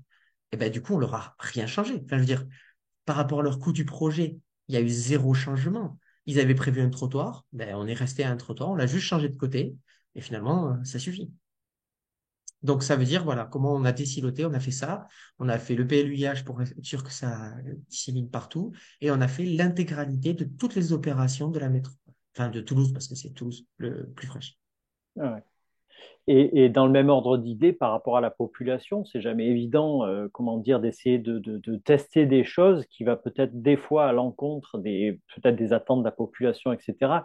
Par exemple, vous mentionnez sur les arbres, vous mentionnez plusieurs contraintes, puis j'en avais repéré une qui pourrait être ajoutée, c'est la contrainte sociale, parce qu'on sait que par exemple, on ne pourrait pas mettre des arbres avec des fruits corrosifs pour les voitures qui se mettent dessous, ou alors qui teinteraient tous les trottoirs de fruits dans lesquels on éviterait de marcher dessus. Je pense à des figuiers, par exemple, etc.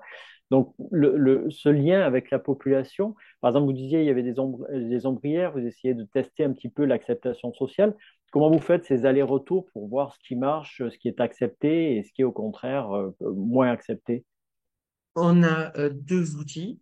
Le premier, c'est que comme du coup, on a fait la revue de toutes les opérations avec les pôles, toutes leurs opérations, derrière, après, ils vont les présenter aux citoyens. Donc après, eux, déjà, ils nous font leur retour. Ben, ça, vous nous aviez demandé ça, ça a été difficile, voilà, par exemple. Ça, c'est un retour. Et après, on a fait de la participation citoyenne via tous nos aménagements. Il y avait un tripode, 3 panneaux qui expliquaient l'aménagement avec un QR code pour voter. Et du coup, on a fait un sondage comme ça avec 10 questions. Je vous donne juste une question en exemple. Seriez-vous prêt à abandonner une place de stationnement devant chez vous pour y planter un arbre? Eh bien, 90% c'est oui. Et alors on dit, bah oui, mais c'est des gens qui n'ont pas de voiture qui ont répondu ça. Bah si, 80% des répondants ont une voiture. Et la question, c'était bien devant chez vous. C'est-à-dire pour éviter le symbole, un peu le NIMBY, quoi. On leur pose la question, si on ne dit pas, êtes-vous prêt à abandonner une place de stationnement quelconque? Non, non, place de stationnement devant chez vous. Donc du coup, c'était très rigolo d'avoir ça. Et derrière, bah, après, on va voir les services. Et après, on s'est aussi aperçu que socialement, il y avait des grandes disparités territoriales.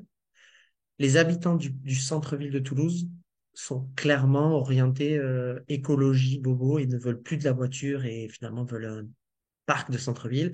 Là où les communes plus périphériques, c'est logique, hein, mais je veux dire, au moins on l'a matérialisé et on l'a chiffré. C'était, voilà. il y a encore la partie est de Toulouse, ce sont des amoureux de la voiture. On peut le dire, ce sont des logements avec trois, quatre voitures. Voilà, on a comme ça des territoires. Voilà. Ok.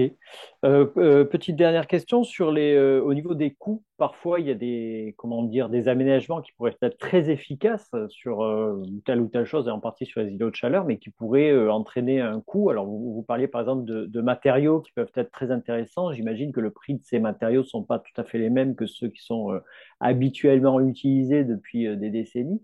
Jusqu'à quel point, on va dire, la métropole est prête à, comment dire, avoir un budget plus conséquent et puis parce que le gain finalement n'est jamais évident à faire valoir, notamment auprès des politiques ou de ceux qui tiennent les budgets. Comment vous y prenez pour arriver à convaincre euh, les autres? Ben, c'est rigolo parce que c'était notre réunion de ce matin, justement, sur les enrobés. Je vous ai montré tout à l'heure l'image avec de l'enrobé grenaillé qui passerait du noir au gris. Bah, ça coûte 10% de plus. Donc, une rue à 100 000 euros, bah, ça fait une rue à 110 000. Donc, du coup, justement, en réunion ce matin, on a dit ça, c'est un coût qu'on peut absorber. 10%, c'est quelque chose, ben, on dit on fera 10% de moins en termes de surface, mais on le fera mieux. Donc ça, c'est quelque chose qu'on a pu absorber. Par contre, justement, sur l'image avec l'albédomètre, finalement, où je montrais un trottoir rouge, eh bien, en fait, c'est un trottoir qui vaut 30% plus cher. Donc, sur un aménagement finalement, à 100 000 euros, on passerait la partie rouge, là. C'est un rouge drainant, bas carbone, etc. Et là, c'est 30% plus cher. Ben, ça, on peut pas le porter. Ça, on a le réseau cyclable, parce que ça, c'est des pistes cyclables. Il fait 80 km. On peut pas porter 80 km qui coûteraient 30% plus cher. On préfère utiliser ces 30% finalement pour planter les arbres autour, pour faire autre chose, pour faire des aménagements autour du truc cyclable. Donc voilà, pour tous les aménagements, il y a une limite d'acceptabilité de coût. Par exemple, je vous prends Capitole. Capitole, c'est une ombrière qui était obligatoire, il en fallait une à Capitole, mais en fait, dessous, il y a le parking. Donc, on ne peut pas planter des poteaux. Donc, il a fallu faire une étude de poids, de portance, etc., pour savoir qu'est-ce qu'on pouvait mettre et où. Ça a coûté 70 000 euros juste l'étude. Et au final, l'ombrière du Capitole fait 400 000 euros. Alors que la toile en elle-même, enfin, le filet avec les petites banderoles, elle vaut que 18 000 euros. 380 000 euros de technique et de techno pour 18 000 euros d'ombrière. Ben oui, mais en même temps, c'est le Capitole. C'est-à-dire, c'est la place du centre de Toulouse. Donc là, l'argent investi n'a pas la même valeur que 400 000 euros dans une place où il y a trois habitants qui y vont. Donc il y a aussi derrière des questions politiques, de visibilité, etc. Très bien, merci beaucoup Guillaume Dumas pour cette présentation. Si jamais il y a des questions qui vous sont orientées sur le chat, n'hésitez pas en tout cas à y répondre. Et puis voilà, de toute façon, cette thématique fera l'objet probablement d'un autre webinaire en 2024 où on approfondira quelques questions, et notamment sur, je ne vous ai pas posé la question parce que justement c'est peut-être à venir, sur ce métier d'urbanisme climatologue qui peut être intéressant parce que c'est une des premières fois qu'on en entend parler et peut-être que c'est aussi un métier d'avenir, je dirais. Voilà, merci beaucoup en tout cas. Et donc, ce qui me permet de passer à la dernière présentation que je vais assurer, où on va parler de l'avenir du tourisme sur un littoral méditerranéen qui est en tension. Donc, le temps de partager mon écran, si j'y arrive, c'est toujours un petit défi pour retrouver ma présentation qui est ici et que normalement, vous devriez avoir. Est-ce que c'est le cas? Oui, Euh, oui, c'est parti. Alors, j'arrête la vidéo et donc je continue. Très bien. Alors, c'était pour vous parler un petit peu de cet avenir du tourisme sur un littoral méditerranéen qui est quand même sous grosse tension climatique. Et pour vous présenter ça, donc je prends ma casquette du RECO. Je suis donc coordonnateur du réseau d'expertise sur les changements climatiques en Occitanie. Alors, qu'est-ce que le RECO? Le RECO, c'est un grec, c'est-à-dire, pour ne pas dire GIEC, groupe régional d'experts sur le climat, qui essaye de faire ou plutôt d'améliorer la relation entre le monde de la science et le monde de la décision à travers une vulgarisation des connaissances. Donc, c'est tout simplement essayer de rapprocher les acteurs de la recherche, les acteurs territoriaux, essayer de trouver aussi des langages communs. Donc ça se veut être une organisation dite frontière, une institution qui est un peu indépendante et qui sert un petit peu d'intermédiaire entre ces deux mondes. Tout ça, c'est basé sur un concept très simple qui est que pour générer l'action, ben, plus on a une information qui est pertinente, crédible et légitime, ce qui est normalement le fait d'une connaissance scientifique, eh bien, plus on va y arriver. De même, avec une communication qui se veut beaucoup plus multidirectionnelle entre acteurs impliqués, et donc ce qui pourrait amener un transfert des connaissances beaucoup plus efficient. Ça, c'est le concept théorique. Dans la pratique, c'est un peu plus compliqué, mais c'est basé sur ça. Alors, l'Oreco, c'est une association depuis 2019, c'est une action purement bénévole depuis 2017. On est plusieurs chercheurs depuis 2017 qui sont venus, qui sont repartis, etc. Là, en 2023, il y a 3 chercheurs et on a 2 aides extérieures. Et l'idée, voilà, c'est de rapprocher un petit peu les connaissances, les initiatives, les réseaux, tout ce qui touche au changement climatique finalement en région Occitanie, dans le but d'éclairer les décisions, décideurs publics, privés, associatifs, c'est-à-dire toute organisation qui se veut influente sur le terrain pour promulguer des actions pour gérer, on va dire, les enjeux climatiques. Alors, quelques activités qu'on a fait, il y a 2 volets. Un volet connaissance scientifique, on a fait une sorte, comme le rapport du GIEC, c'est un rapport du RECO, c'est un cahier régional Occitanie sur les changements climatiques où on a essayé, tant bien que mal, de regrouper les connaissances qu'on avait. Il y a plus de 250 chercheurs qui ont participé à ce CROC, c'est comme ça qu'on l'a appelé, qui est disponible sur Internet. Et de l'autre côté, alors on a un autre volet qui présente ce qu'on appelle des dispositifs, on appelle ça nous comme ça, des dispositifs d'appropriation et de transfert des connaissances. Et on a notamment créé une fresque du climat en Occitanie, qui est donnée de manière différente et qui est beaucoup plus poussée que la fresque du climat traditionnelle, puisqu'on y présente beaucoup plus de données à l'échelle régionale, mais aussi on y présente beaucoup de cartes actions, finalement, de cartes adaptation, en s'inspirant des actions qui sont faites en Occitanie pour essayer justement d'insuffler des inspirations auprès d'autres acteurs. Voilà. Alors, parmi ces outils, on a aussi la cartographie de l'action climatique en Occitanie, c'est-à-dire on essaye de mettre en valeur les actions qui sont sur le territoire et qui essayent de gérer les enjeux climatiques. Et là, à droite, je vous ai montré toutes les actions qu'on a repérées dans cette cartographie qui concernent le littoral méditerranéen en Occitanie. Il y en a aussi bien des associatives, il y en a portées par des acteurs territoriaux, privés. Et donc, c'était pour montrer un petit peu ce côté-là. Ça se présente comment? Ça se présente à travers une fiche où on essaie de résumer un petit peu le projet, en quoi il y a des retombées pratiques en termes d'adaptation, quelles peuvent être les perspectives, quels sont les partenaires, les financeurs, etc. Donc, par exemple, sur la partie littorale, il y a quelques projets que je présente là, et il y en a quelques-uns sur lesquels je vais m'attarder plus en détail. Alors tout d'abord, parlons de la Méditerranée au sens large et pas que seulement sur le littoral occitan. Eh bien, la Méditerranée n'échappe pas évidemment aux évolutions climatiques et on observe plusieurs tendances. D'abord, une tendance au réchauffement des eaux de surface. Déjà, entre la période 1961 et 90 et celle de 96 et 2015, il y a eu une augmentation de plus 0,4 degrés des eaux de surface. Et cette évolution peut aller très loin parce que suivant les scénarios, on pourrait aller au pire jusqu'à une augmentation de 2,3 jusqu'à peut-être 2,9 degrés en fin de siècle, c'est-à-dire 2100. Ça, c'est un des scénarios, mais les autres scénarios vont plutôt vers 1 degré. Alors, il y a aussi des sortes de canicules marines, de vagues de chaleur marine qui sont elles aussi en augmentation. On en observe de plus en plus. Et une augmentation aussi du niveau marin. Alors, par exemple, à l'échelle de 7, on observe pour la période de 93-2017 une augmentation de 2,7 mm par an. Et cette évolution peut aller très très loin suivant les scénarios envisagés sur l'ensemble du bassin méditerranéen, surtout à un horizon fin de siècle. Alors, il y a des extrêmes de température. Guillaume Dumas, l'intervention précédente, en a parlé. Et comme vous pouvez le constater, sur la région Occitanie, elle se situe surtout sur le littoral. Bien évidemment, selon aussi les scénarios, c'est plus ou moins, comment dire, aggravant. Mais dans l'ensemble, qu'est-ce qu'on peut observer d'ores et déjà? C'est une tendance à l'augmentation du nombre de nuits tropicales, c'est-à-dire lorsque la température minimum dans la nuit est supérieure à 20 degrés. Et là, on observe par exemple à Nîmes un triplement du nombre de ces nuits tropicales depuis 1950. Et là aussi, ça pourrait aller beaucoup plus loin à un horizon 2100.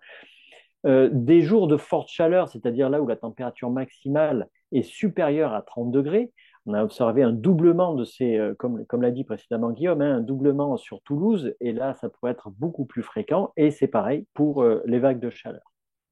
La menace des incendies, ma foi, elle est non négligeable, je dirais, surtout sur la partie littorale. On a une extension du risque d'incendie plutôt vers l'ouest et le nord de la partie littorale. Les surfaces brûlées pourraient tripler d'ici 2100. Évidemment, il y a énormément d'incertitudes parce que je veux dire, tous les scénarios envisagés le sont aussi au regard des actions qu'on prend à l'échelle au présent. Donc, tout dépend aussi de l'évolution, de l'usage des sols, de la prévention, etc. Alors, si on peut résumer tout ça en termes de vulnérabilité sur le littoral, ce sont des tendances fortes de recul du trait de côte. Il faut savoir que quand même 30% du linéaire occitan est stabilisé artificiellement déjà, et que cette évolution, elle n'est pas due uniquement à l'augmentation du niveau marin. Elle est essentiellement due aussi au changement de dynamique des vagues, des courants et des tempêtes, et lesquels sont aussi dus à la fois à cause du déficit du stock sédimentaire, c'est-à-dire tout ce qui arrive dans la mer sous forme de sable et qui va stabiliser, je dirais, les traits de côte, entre autres, et aussi la conséquence d'aménagements, les types de digues, des choses comme ça, qui vont changer eux-mêmes les courants, qui vont grignoter au fur et à mesure différents endroits de traits de côte. Et donc, on observe sur le trait de côte, certes, des reculs, mais on observe aussi des augmentations, mais dans l'ensemble, il y a quand même un trait de côte qui recule. Les estimations peuvent aller très loin parce que sur certaines parties, on peut avoir des reculs envisagés jusqu'à 60 mètres vers l'intérieur des terres, et l'ensemble, on va dire, du littoral est quand même en proie à cette érosion, soit sous forme de submersions qui peuvent être récurrentes au fur et à mesure, soit sous forme carrément de submersions qui peuvent être permanentes. On envisage par exemple un 50 km² d'ici 2100 qui pourrait être submergé de manière permanente.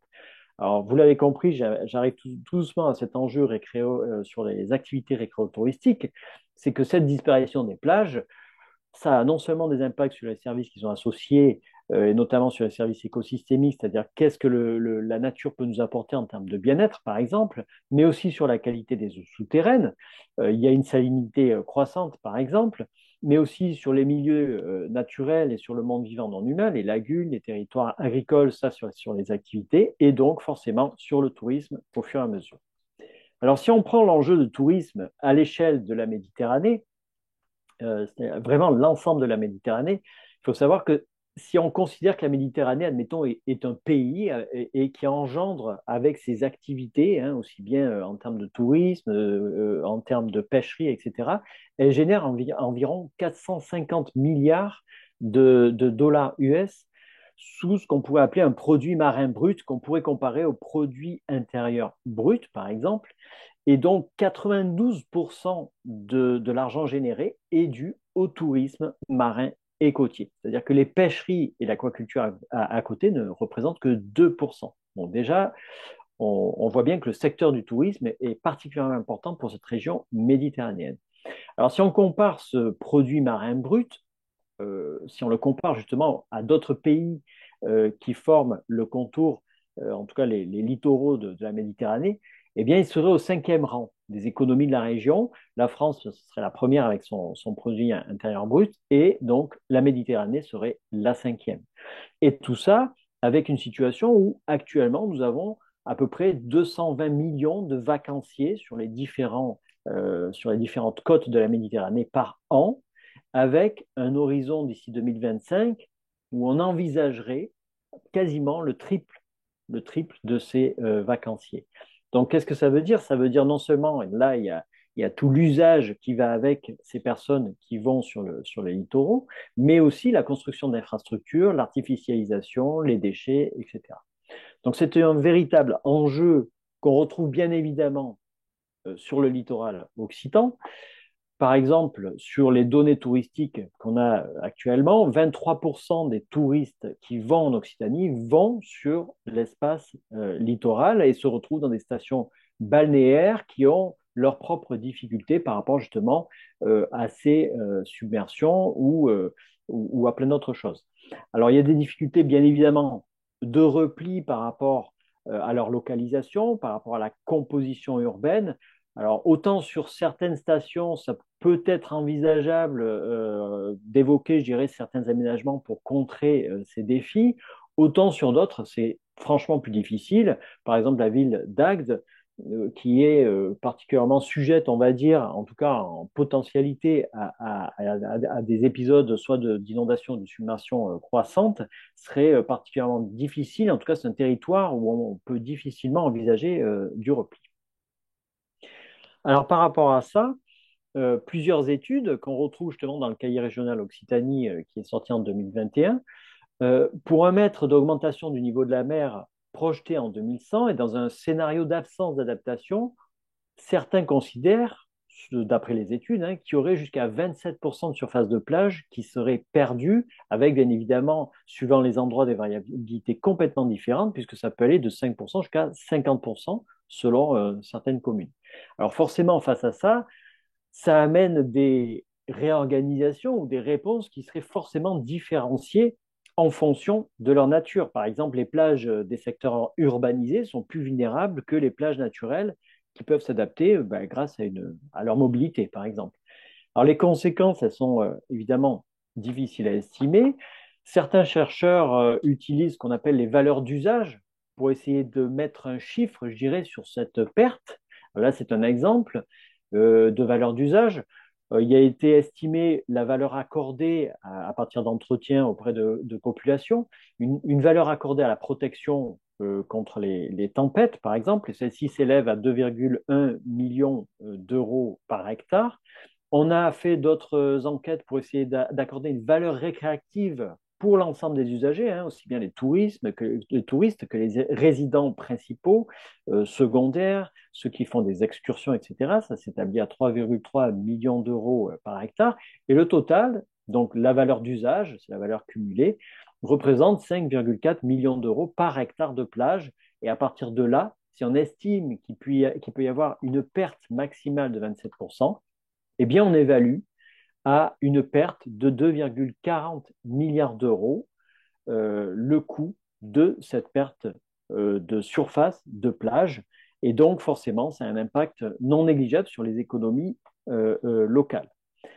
Alors, face à ça, bien évidemment, le scénario idéal, ça serait une relocalisation anticipée à la fois des biens, à la fois des infrastructures, d'abord les plus exposées, non seulement pour réduire la vulnérabilité des plages, mais aussi pour maintenir l'attractivité de ces territoires pour ne pas oublier ces enjeux socio-économiques fort importants.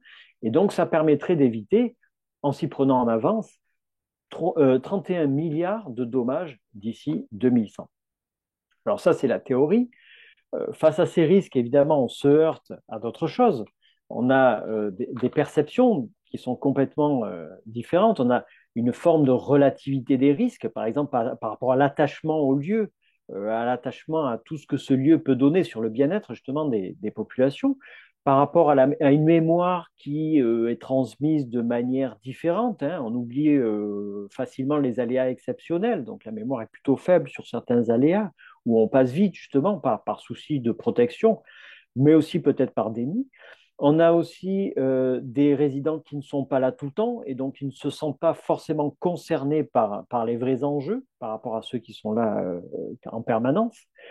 Par rapport à ça, les difficultés de relocalisation, forcément, ça rencontre des oppositions à la fois des habitants, mais aussi des activités.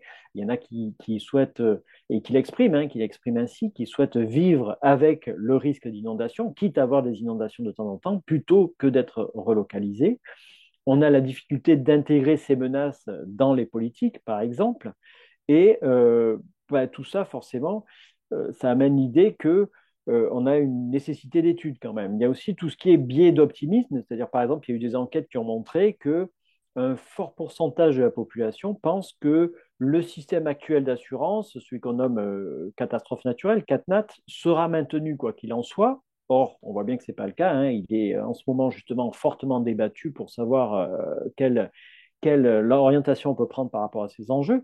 Et donc, ce biais d'optimiste fait en sorte qu'il y a des personnes qui ne peuvent pas, qui n'anticipent pas, en fait, tout simplement, le risque d'une augmentation des cotisations d'assurance ou alors de la baisse des prix de l'immobilier. Et donc, voilà, restent optimistes par rapport à des enjeux qui, quand même, eux, sont moins optimistes, on va dire.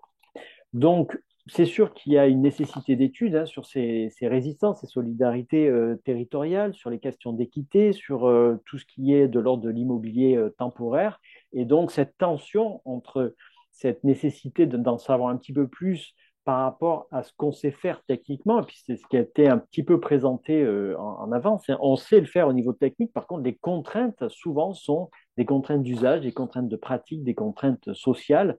Et donc, cette tension, bon, sont à améliorer, notamment au moyen d'études. Alors, j'en profite, Nicolas, je ne vois absolument pas l'heure. Si tu pouvais me dire s'il me reste 5 minutes à un moment donné, ça serait... Il est 16h18. C'est parfait, merci beaucoup. Alors, un exemple, le cas de Marseillan, qui est une petite ville qui fait face à un très, très fort tourisme. Alors, il faut d'abord savoir que quasiment, hein, les politiques d'aménagement du territoire de Marseillan ont été orientées vers le développement de l'industrie touristique, puisque c'est un enjeu économique fort pour la population locale. Et donc, on est arrivé à plusieurs constats. Le premier, c'est d'importantes variations démographiques, hein. Il y a 8 000 habitants l'hiver, il y en a 60 000 l'été. Donc, vous imaginez un petit peu les changements que ça peut procurer dans la vie de tous les jours, finalement, du village, mais aussi dans les activités, etc., et dans la gestion des ressources. Une gestion, d'ailleurs, locale qui est rythmée par l'organisation et le déroulement de cette saison touristique. Hein. Par exemple, le tourisme a toujours été un petit peu au cœur des perspectives d'évolution du territoire, des instruments de planification, etc. Donc, on se retrouve aussi avec une dualisation de la société locale, c'est-à-dire et les tensions qui vont avec, hein, les résidents permanents, les résidents temporaires, les comportements qui ne sont pas les mêmes, des tensions entre les activités touristiques, il y en a qui sont dominantes, il y a des secteurs économiques qui sont plus minoritaires, on pense à la pêche locale, par exemple. Donc, tout ça, ben, ça amène des pressions sur l'urbanisation, sur les besoins en logement. Bon, tout ça se synthétise à travers une tension finalement avec un modèle dont on peut questionner le devenir hein, à terme, ainsi que les politiques qui vont avec, et bah, la nécessité d'intégrer ce risque climatique qui s'insère de toute façon tout seul dans la réalité quotidienne du lieu, et donc qui amène de plus en plus de tensions et donc de plus en plus de questionnements. Alors évidemment, il y a des pistes d'adaptation, la requalification d'infrastructures touristiques par exemple, au regard des nouveaux risques, l'amélioration des connaissances bien évidemment, mais aussi la mutualisation des problèmes liés au tourisme. Bon, tout ça, ça existe, mais de là à le mettre en pratique sur le territoire, c'est une autre affaire. Alors, il y a des exemples qui sont intéressants. Là, je prends l'exemple du Petit Travers qui est un petit peu au sud, je dirais, de Montpellier. C'est un site emblématique, hein, c'est du tourisme littoral méditerranéen d'ailleurs, dès la fin des années 60 à peu près. C'est un site qui a petit à petit été dégradé, notamment par une surfréquentation. Voilà, environ 1 million de visiteurs par an, hein, et avec des usages complètement anarchiques, puisque ouais, il y a eu un moment où on pouvait aller sur la dune où on voulait, la dune cétacée, etc. Donc, des problématiques non seulement d'usage, mais qui se sont accentuées par à la fois un contexte d'érosion du littoral, qui a été, on va dire, la conséquence liée à la construction de digues, d'épis, etc., en amont du transit sédimentaire, c'est-à-dire qui a empêché un petit peu l'apport de sédiments pour continuer à stabiliser le trait de côte. Et puis finalement, cette dégradation a fait l'objet d'une réflexion poussée et il y a eu la volonté d'aller en avant et notamment à travers des actions de renaturation à la fois du cordon dunaire mais aussi de réorganiser à la fois la route, l'accueil du site, etc. Et jusqu'en 2015, il y a eu de gros travaux pour réorganiser tout ça pour un nouvel accueil des touristes, pour un nouvel accueil d'usage aussi touristique. Alors notamment avec la suppression d'un tronçon de la route, hein, qui était construit au départ sur la dune d'ailleurs. Et après, depuis, on va dire, cette réorganisation, on observe une naturalité avec des milieux qui s'expriment de manière plus positive, je dirais. Il y a eu l'ancrage de plantes, enfin, il y a eu des plantes qui ont permis l'ancrage, je dirais, de la dune principale. Et finalement, on s'aperçoit que la dynamique côtière s'engraisse, c'est-à-dire qu'il y a de plus en plus finalement de sédiments qui arrivent à rester sur place, je dirais, et à maintenir cette stabilisation. Et donc, pour l'instant, c'est un exemple qui est vraiment, on va dire, plutôt réussi en termes de vraiment d'aménagement à la fois pour un nouvel accueil touristique et à la fois pour limiter cette érosion côtière. Un autre projet, cette fois, qui est complètement différent, qui a été porté par le parc naturel régional de la Narbonnaise en Méditerranée.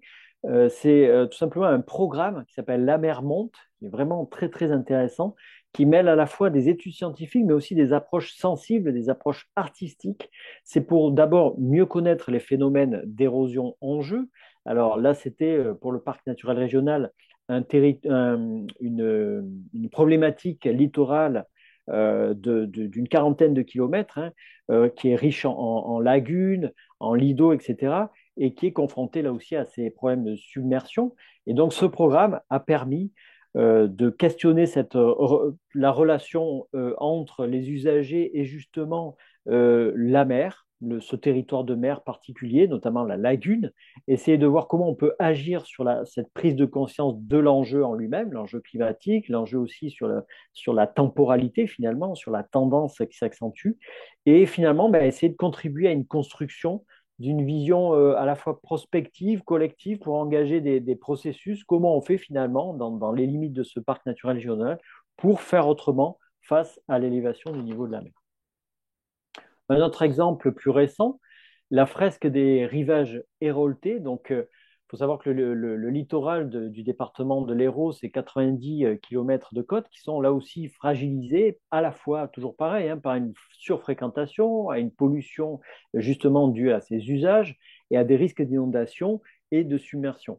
Alors en 2019, il y a eu le plan Hérault-Littoral, qui est en fait une stratégie globale d'action jusqu'en 2030. Et là récemment, en septembre dernier, il y a eu un colloque à Montpellier qui a réuni 180 experts et acteurs du littoral pour essayer de repenser les stratégies, proposer des solutions, préserver les espaces naturels. Et ça a été l'occasion à ce moment-là de lancer un site internet avec l'INA, l'Institut national de l'audiovisuel. Donc vous tapez ça sur internet, vous trouvez très facilement. On retrouve 150 vidéos qui ont pour objectif d'informer, de sensibiliser, de valoriser, on va dire, ce littoral à travers notamment l'histoire de ce littoral. Donc, on retrouve des vieilles vidéos.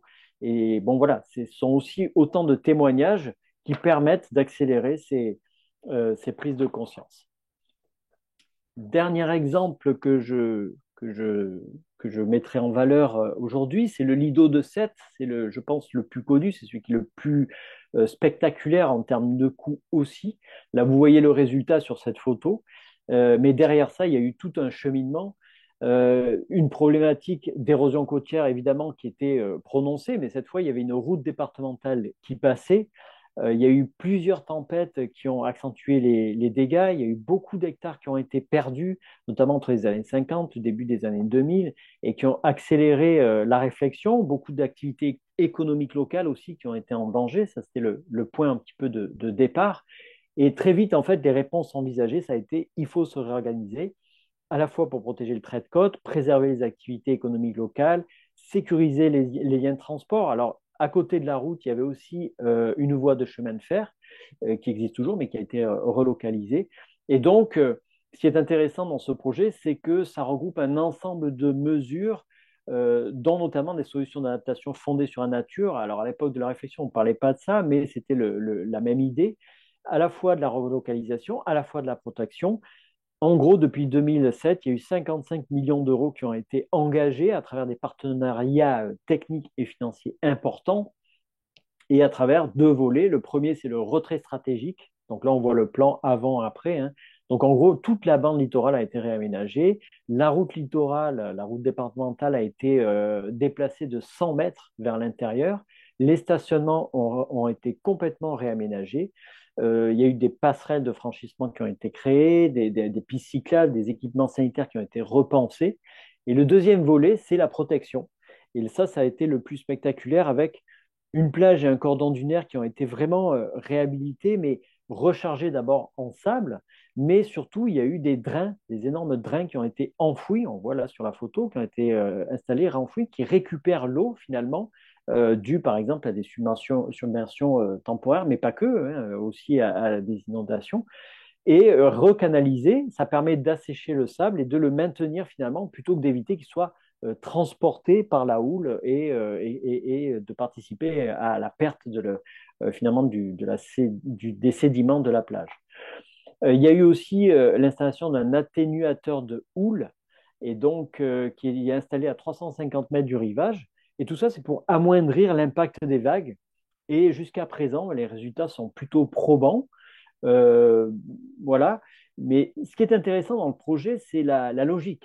La logique, c'est-à-dire, on- il y a eu le choix de s'adapter à cette évolution naturelle en disant, il y a une submersion marine et elle ne va pas s'arrêter. C'est la tendance. Donc, plutôt que de lutter, on va déplacer les enjeux menacés et on va éviter de s'opposer, ou en tout cas, on va s'opposer partiellement, notamment avec cette technique qui permet de casser la houle. Donc, il y a eu toute l'idée de repenser plein de choses, les activités économiques, le tourisme aussi, mais aussi la mise en valeur du site à travers ce potentiel écologique qui fait maintenant partie de l'aspect intégrant du tourisme qui est voulu, en tout cas sur ce lieu-là. Et donc, la plage a été à la fois reconstituée, embellie, mais elle permet aussi un accueil différent des touristes. Et bon, parmi les clés du projet, il y a, au-delà de cette logique qui me semble intéressante de mettre en avant, il y a évidemment le multipartenariat, hein. Beaucoup de partenaires techniques, évidemment locaux, mais pas que, scientifiques, politiques, voire même associatifs. Il y a eu beaucoup de partenariats financiers. L'Union européenne a apporté beaucoup d'argent aussi, ce qui a permis aussi, quand même, disons-le, hein, la faisabilité technique. Et donc, c'est un des exemples qui est régulièrement cité, le Lido de Sète, comme étant comme voilà, un exemple de réorganisation face à la submersion marine important et réussi. Voilà pour cette présentation, ce qui me permet voilà, d'arrêter le partage et de vous dire qu'on va continuer en 2024 sur ces deux thématiques au moins. Et je lance aussi l'appel, hein, si vous êtes intéressé à ce qu'on creuse deux autres thématiques, parce qu'on est en réflexion sur les deux autres thématiques, on n'est pas encore tout à fait fixé. Donc, si vous avez des idées, si vous avez des exemples aussi d'adaptation sur certains territoires qui peuvent être intéressants de mettre en valeur, n'hésitez pas à nous écrire. Je vois, alors je vais finir avec ça, qu'il y a une petite question, comment le littoral va gérer la surpopulation touristique des prochaines années avant de parler du changement climatique, c'est une sacrée question à laquelle je vais répondre, je vais botter en touche. Et ce qui est intéressant, c'est que par exemple, sur les calanques à Marseille, il y a eu le choix de mettre une restriction, c'est-à-dire que maintenant, il faut payer pour avoir accès aux calanques de Marseille. Donc, ça veut dire qu'il y a une sélection, en tout cas par l'argent, mais aussi il y a une sélection du nombre, je dirais. Ça peut être une solution hein, qui existe donc déjà. On le retrouve aussi ailleurs dans le monde. Quand, par contre, pour le littoral occitan, je ne suis pas sûr que ce soit la première des solutions, mais c'est une question tout à fait pertinente. Merci de l'avoir posée. Et donc, je vous donne, on se dit à suivre en 2024 pour approfondir cette question qu'on gardera en tête. Et ce qui me permet, Nicolas, de te redonner la parole pour finir. Oui, en moins d'une minute, vous dire qu'il y a une note qui va être publiée suite à ce webinaire. Ce webinaire sera évidemment en ligne. Et puis, on se retrouve donc pour le 14 décembre donc pour vous présenter le programme du Comité 21 et vous y trouverez évidemment le programme un peu plus détaillé que ce qu'on a pu faire sur l'adaptation au changement climatique puisque c'est une thématique qui vous intéresse. Il me reste à vous souhaiter une bonne fin de journée, de vous remercier pour avoir suivi ce webinaire et à très vite pour de nouvelles aventures en 2024. Portez-vous bien. Merci beaucoup. Au revoir.